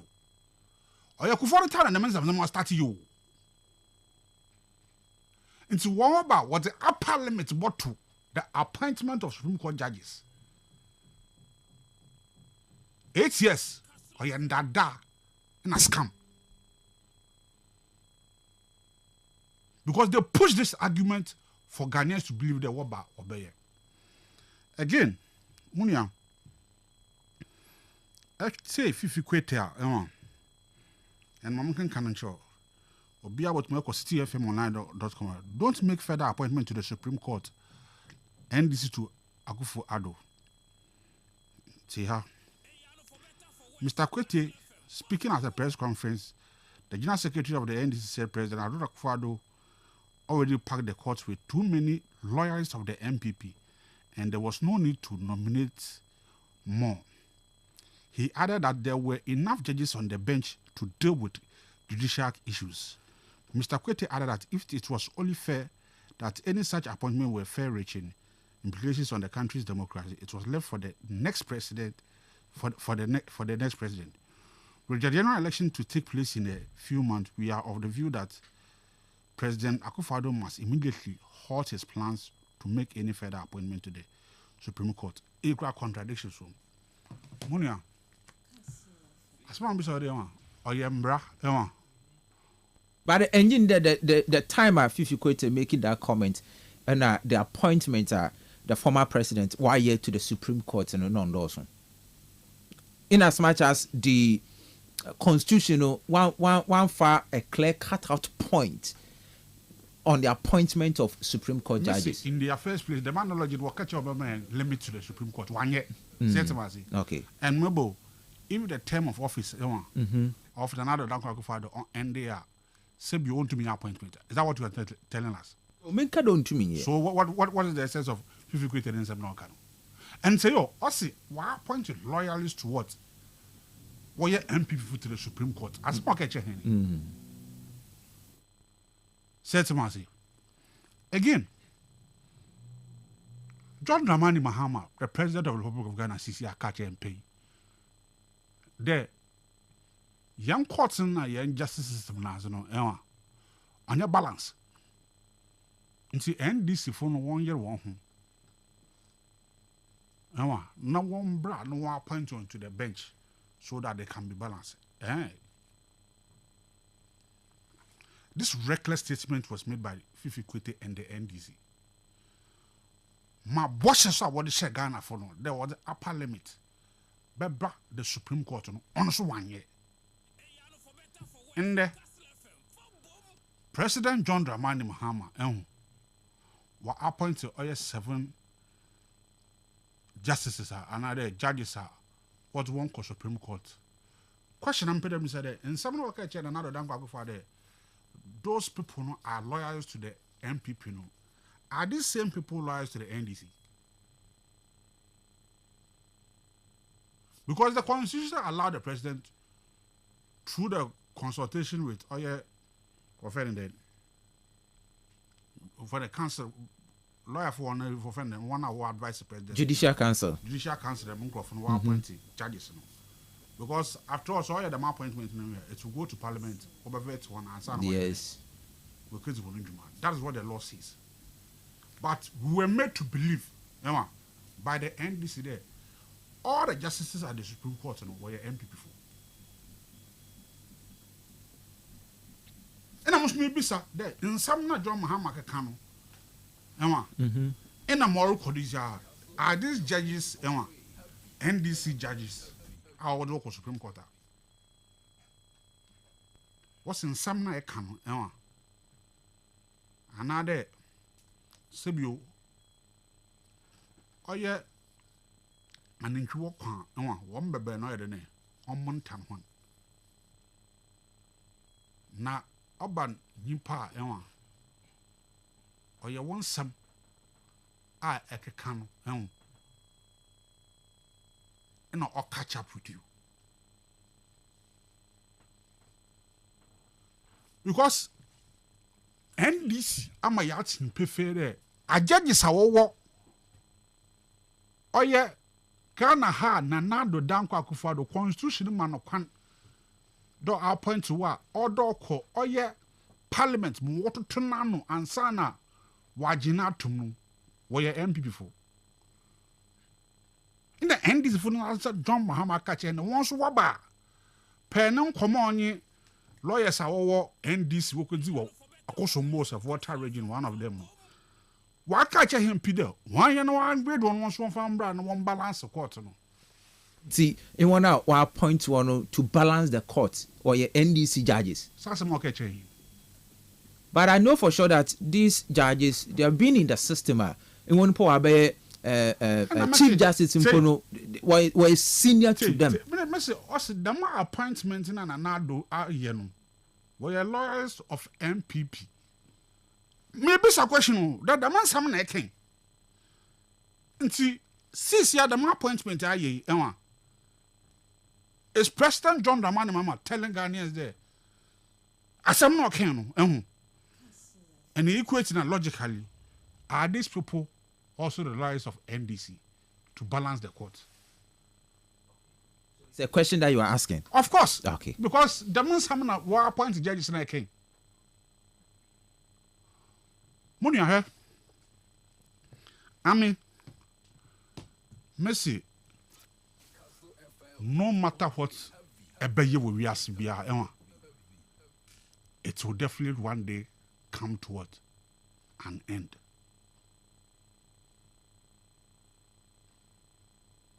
Now, in some people, or you okay. I offer Article 66 Article 66 of the 1992 Constitution. Yes. But you see, the more common what start was it within the NDC? The terms of the president. Thank you. That President Mahama want to renew his term. Or to become term. The more common ashes within the NDC.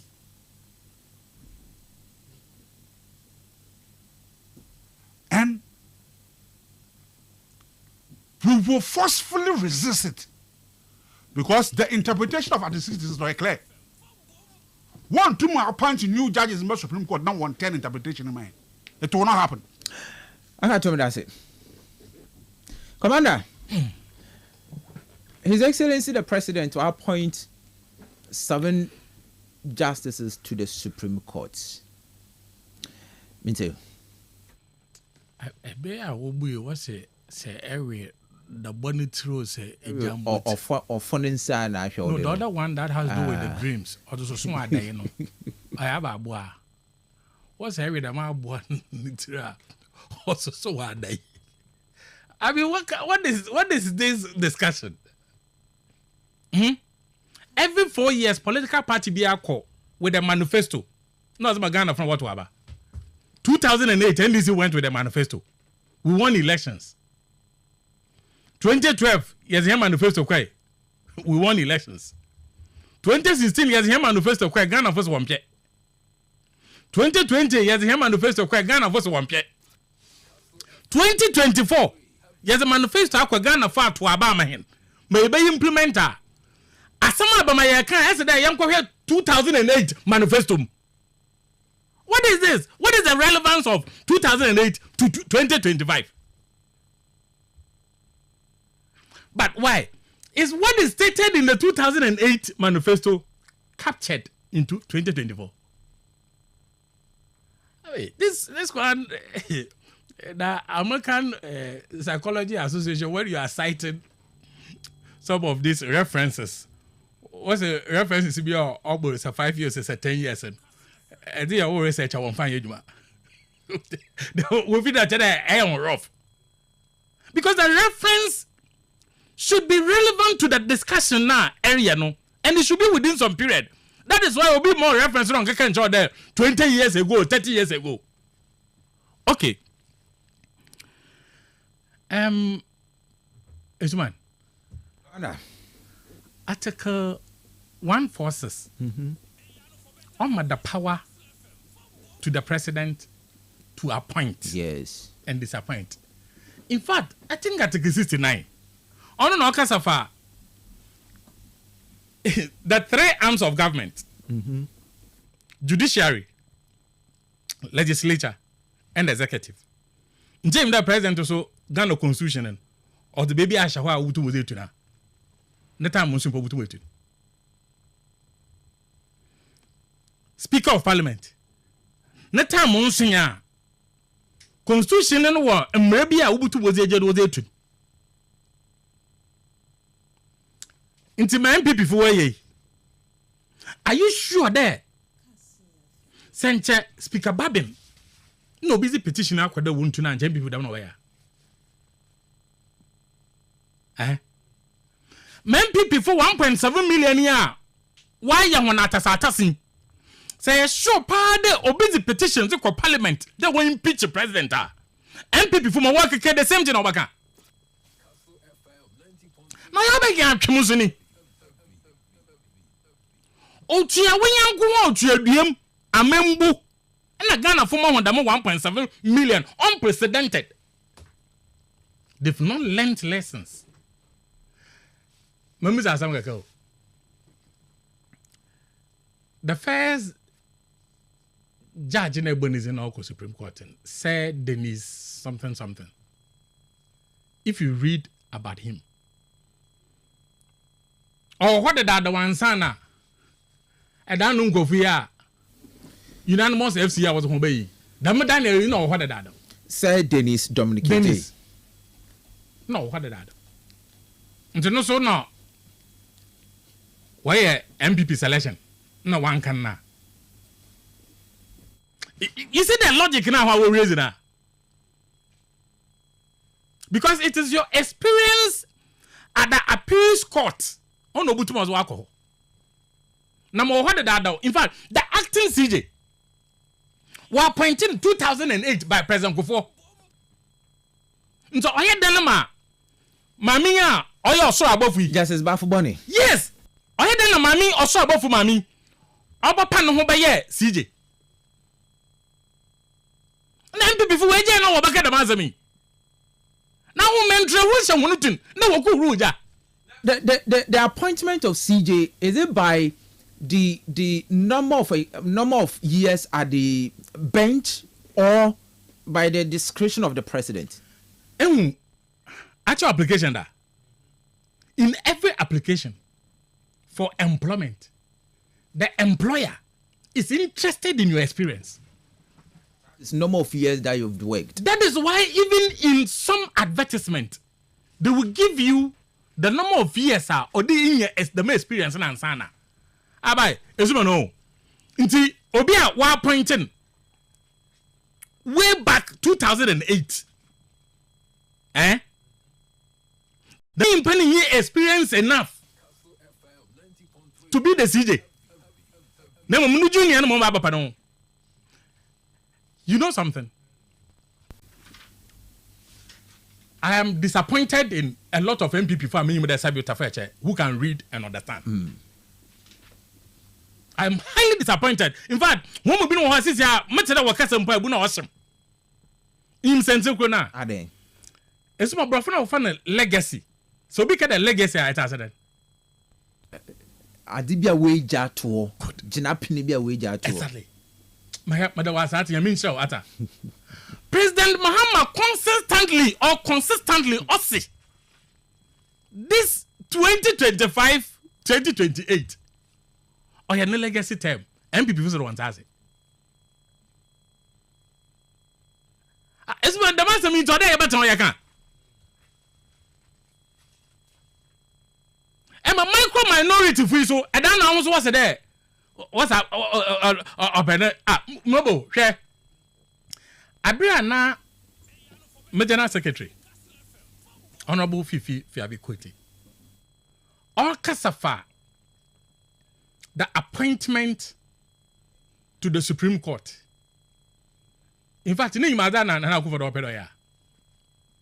No, Pedo move the number to 21.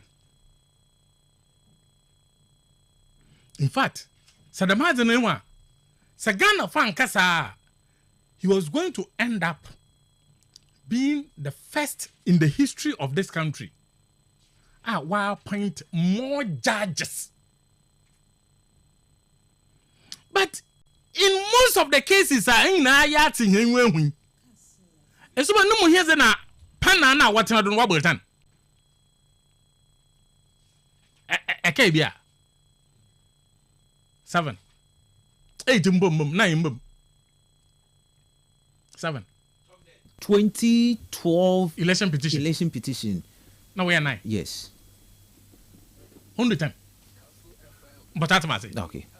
So what is the need for you to be packing?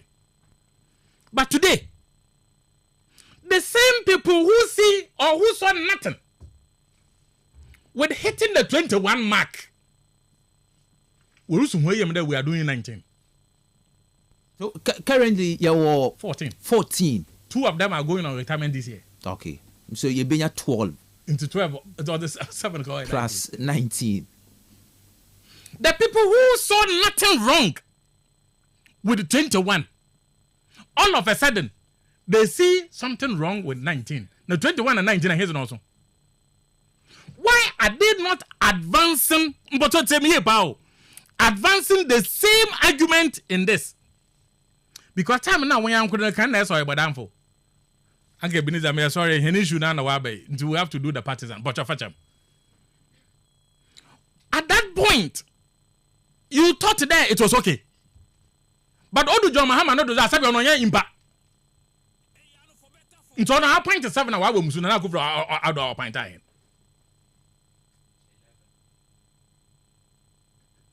Seven or 11 one also. 11 or 7. Inyuma. Just a minute now. Medrisi. And that MPP acting general secretary or TUC Boston. MPP acting general secretary. Now some okay abazo normal or there or represent. Look, I am a worker. So listen to me. The TUC that chicken out of Galamsey demonstration.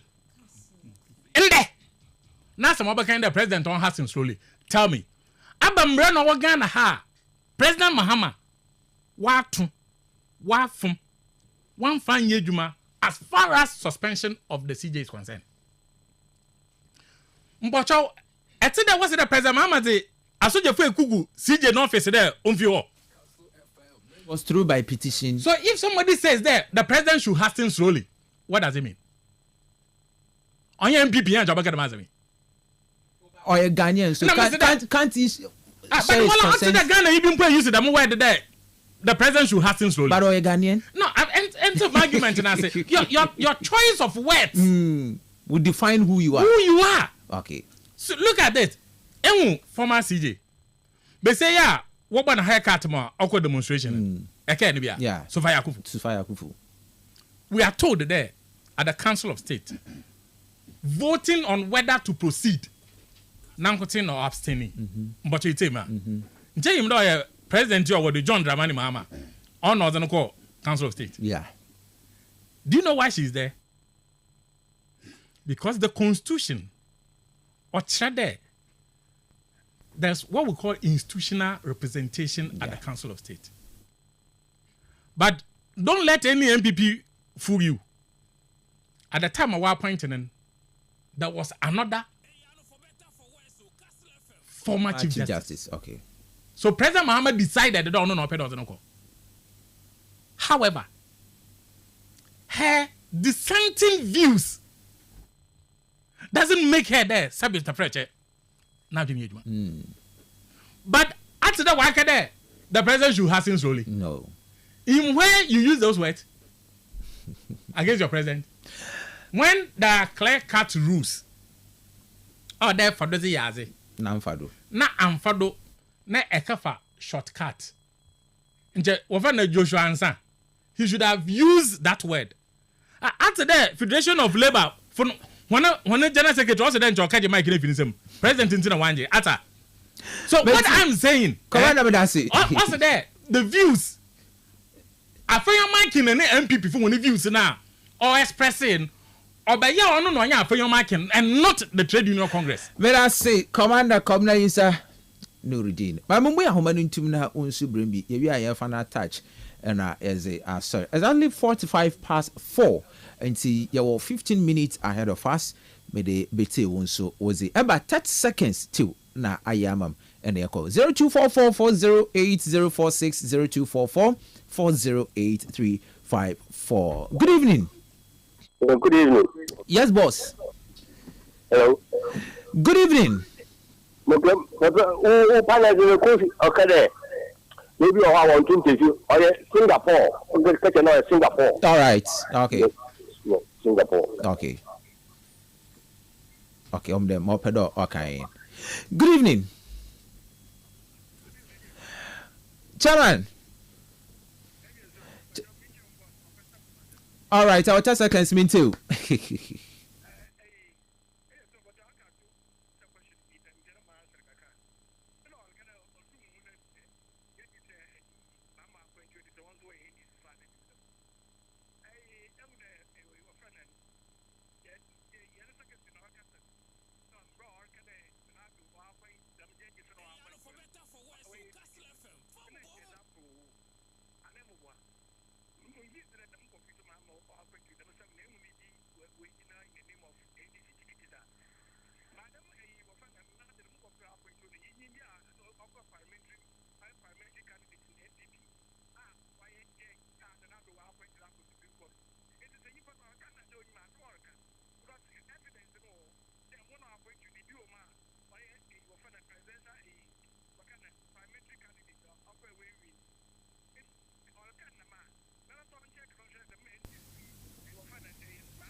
All right. Okay.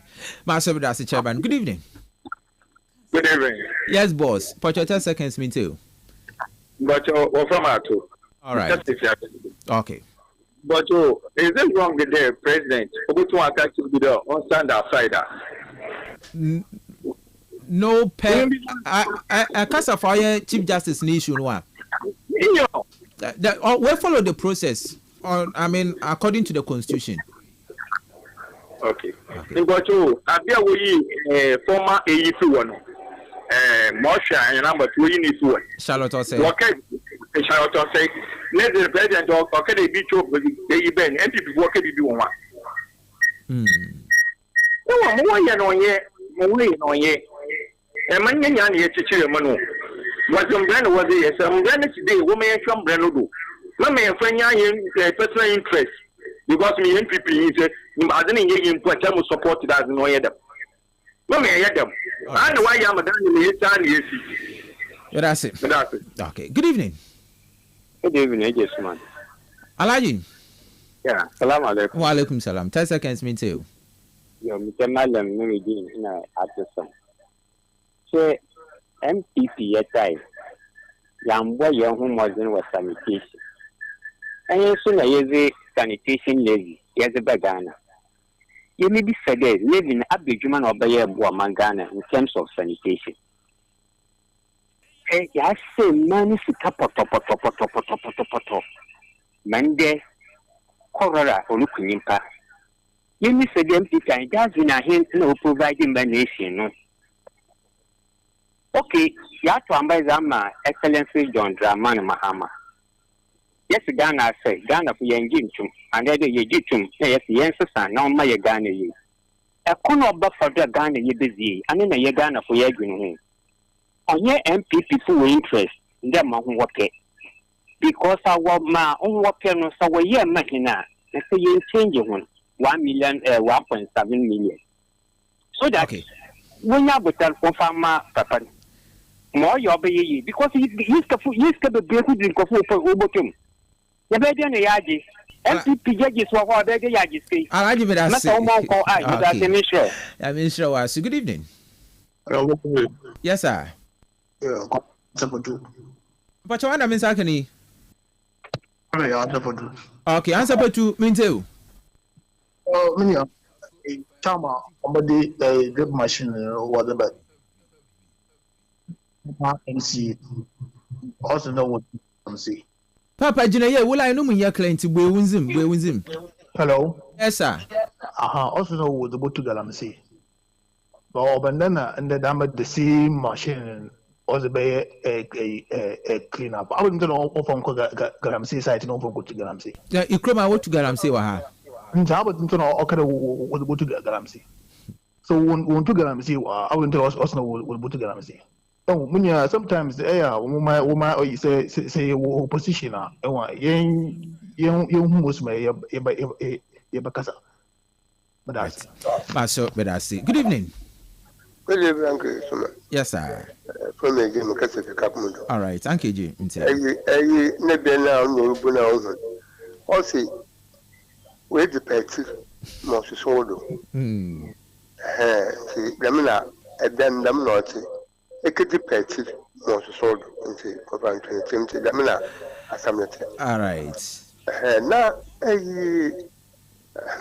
oh, yeah, some more. And so I said that, Sisa, my woman. I had a man, what's it dead them? I had the near, what's dead them? Also, what band will ye be? Will ye be? Were ye yam or bodo? Let's say, Mamma, or the memory of Queen Ma. You dare what ye are. On no one summon. One mamma, Mamma pedo, or ye, or the Boagana. On ye, from Wagana. Nunja, Ijapadi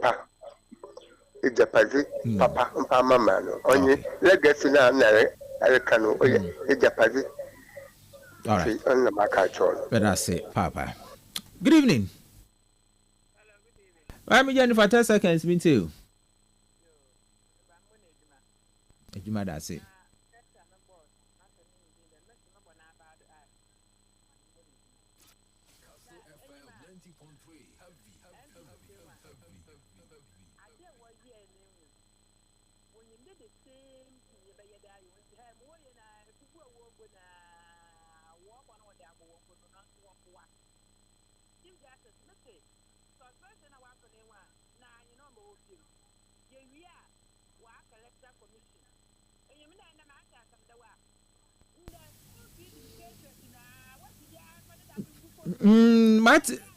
Marty says the other way to contract him. I just wanted to verify.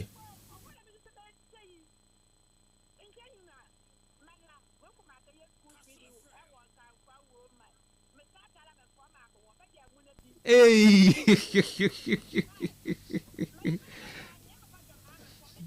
All right.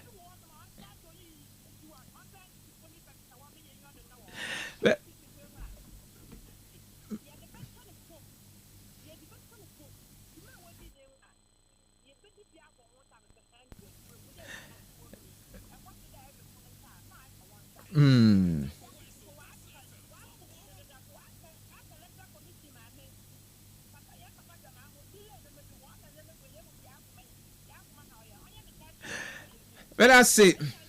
Yeah, I mean, Kawaso. Good evening. Good evening. Yes, sir. Yeah, God, you know that. Yente. Ha. I know MVP. 3 months. Pen. What way did you? No. Kunke. Papa. Ha. One year with Tema Honorable Judge Justice Ata. No one difference. One difference. No, obey. We're dying. Abanira no ni Yohana Bonero Obenera with that just to be visible also in just to be visible. But no ocean grounds are all runs no water grounds into when up determine. No one baby in a there my share once 8 years in Fiawa 3 years we are moving. Aye, what pedo. But I see. Last caller, good evening. Yes, sir. Abanyamo from Eki. All right, Abenami too. I'm making piano first catch you. I was 10 seconds, Yanko. I don't plan to see you. No, I'm not in the world in this Ghana for. That's the way I ever get working. After a market, I tell my arm out to local. You come here. I'm going to invest in this way. I want to tell now. The Ghana show woman. On your witness, and I think it's a bad amazon. You know, my situation, then I'm the English when you do. I want to know which you are, me, we go out for dinner. When you wanted, 70. Imagine monk, I'm coming. All right. I'm there. Open you do. I'm coming. Yes, you prefer do what you call it. You can be I will be. Good my way out to you don't go to blame. You have something flash up. You want to look at a car. We were done away you think. All right. But that's it. You made your point. Okay, when to menja do in come for so and to mamba. Yen fancy ewa ha na yen sorrow do ya enko. But answer na ya bo so do na you dey and final yaba no. Happy birthday enko ma a great family nti o said that me wish you. Mavis Atta. Yes, Kenate Busia. Enti Mavis Atta. Happy birthday to you. And afi senior Charles Atta Nangasa. Poppy, Charles Kenata, senior. Happy birthday. Enko enfamo nti busiani nyina antiama maame sewa beswa na afi sister Anna, Kofi, brother Solo, auntie Mena wonyina wase Poppy, happy birthday to you. Nyame insure. And sister Pain Mavis also happy birthday. Yes, nyame insure no more kwatenten na sika bebre nso embra ombui akwan bebre emfa mo wan. Oninti Charles Kenata senior. Yes, so for na happy birthday to you. And afi the senior mama in the house, my Mavis. Ata happy birthday to you. Nyame insure wonyina. All right. Commander. Yanko. Jayim there were Ghana Bokosem CCM Yoka say. The Supreme Court judges are one. No two be or present mamma no appoint one. Gabriel Poama na yaw gaw. Or appointing one an MP before the court.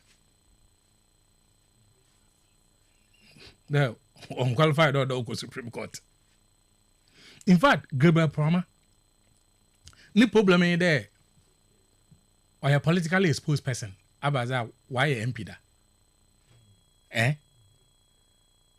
But MPP so appointed will be a what contested.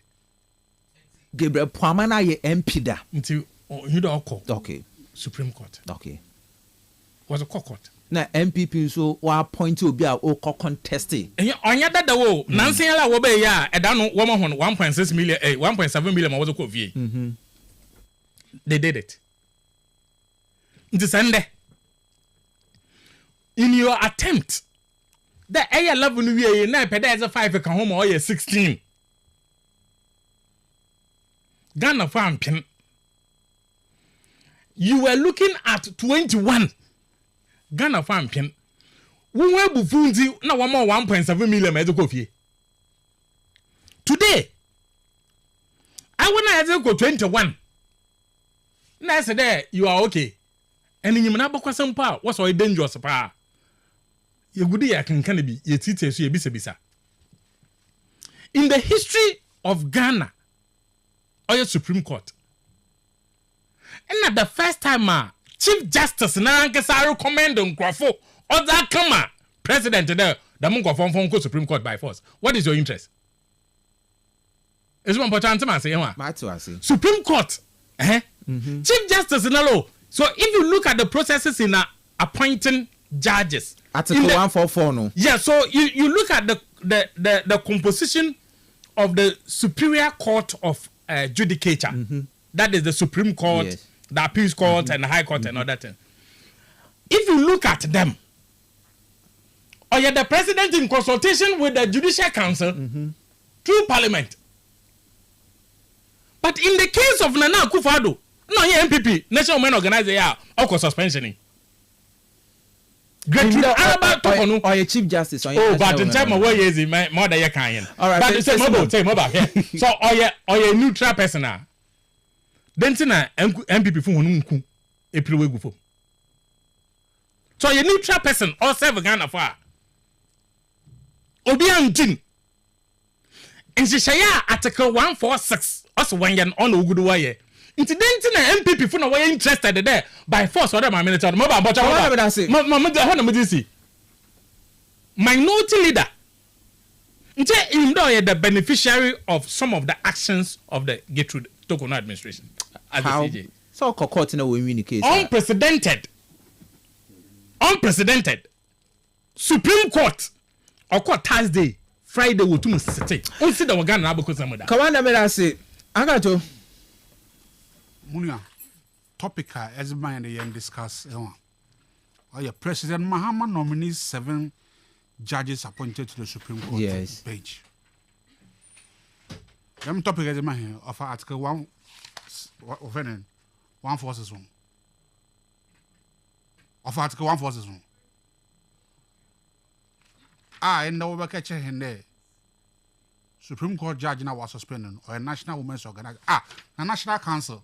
On your NDC, another ring no go on. I am for 1.2 now. I will warn my NDC for Council of State. Council of State in America. On your ring of the NDC. Himself, Council of State in there. Yes, President or appoint to be, but and I'm sorry, I had a ring of the NDC. Don't tell me to withdraw because we'll be a catcher there. Will be a women's organizer. And again, topic has mom of Article 141. Maybe so. 141 is the removal of Chief Justice. That means topic has mom of Article 141. Of Article 144. And so be or discuss as no matter there. That is the character and nature of NDC. What shall want to do? And I told you there. The year 2008, that is what they told us because we're catching that they will put an upper limit on the Supreme Court justices. It did not happen. That is NDC character.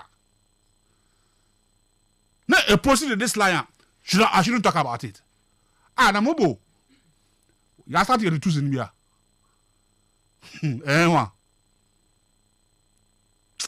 Because most people are born here. But I say, I'm born in Vianidin. I can't tell me that. Say. All right. Yeah, fencing Boss, please tell the MPP man to stop the hypocrisy. Did Akufo-Addo appoint new judges? Did Akufo-Addo appoint the highest judges since independence? If yes, then what is good for the goose is also good for the gander. From Abotia Abra. All right. And this one also says, good evening, Kamina, please. When are we thinking Galamsey? Chief Justice, we should think about our Vice President too. Where is she now, please? Oh, Vice President, Waba, ma, why a Thanksgiving service cry? And so Vice President is in. Our mother, our grandma is in. Did I just say the interpretation is clear? Is he a Supreme Court judge? Is the interpretation of an MP vacating his seat clear? What did the Supreme Court do on the matter? JM will go to a third term. Atu can do nothing. Nana, medasi. I will say that's it. My first then be informer in Jumoko Nasen anointed engineering, high sense, game park, Betway, Telecel, and Afi Ridge Royal Hotel. When you in Jumoko, or boy, am I at the discussion in the Brown and the Fida. Production team headed by Mr. Bernardo Go, Osman FKK, Blackus, and Afi Dorinda. We're trying to Facebook, then also on YouTube. Master Mizinzi Kamina, Esman. We shall meet again, God willing, Monday. Have a wonderful good evening. Bye bye.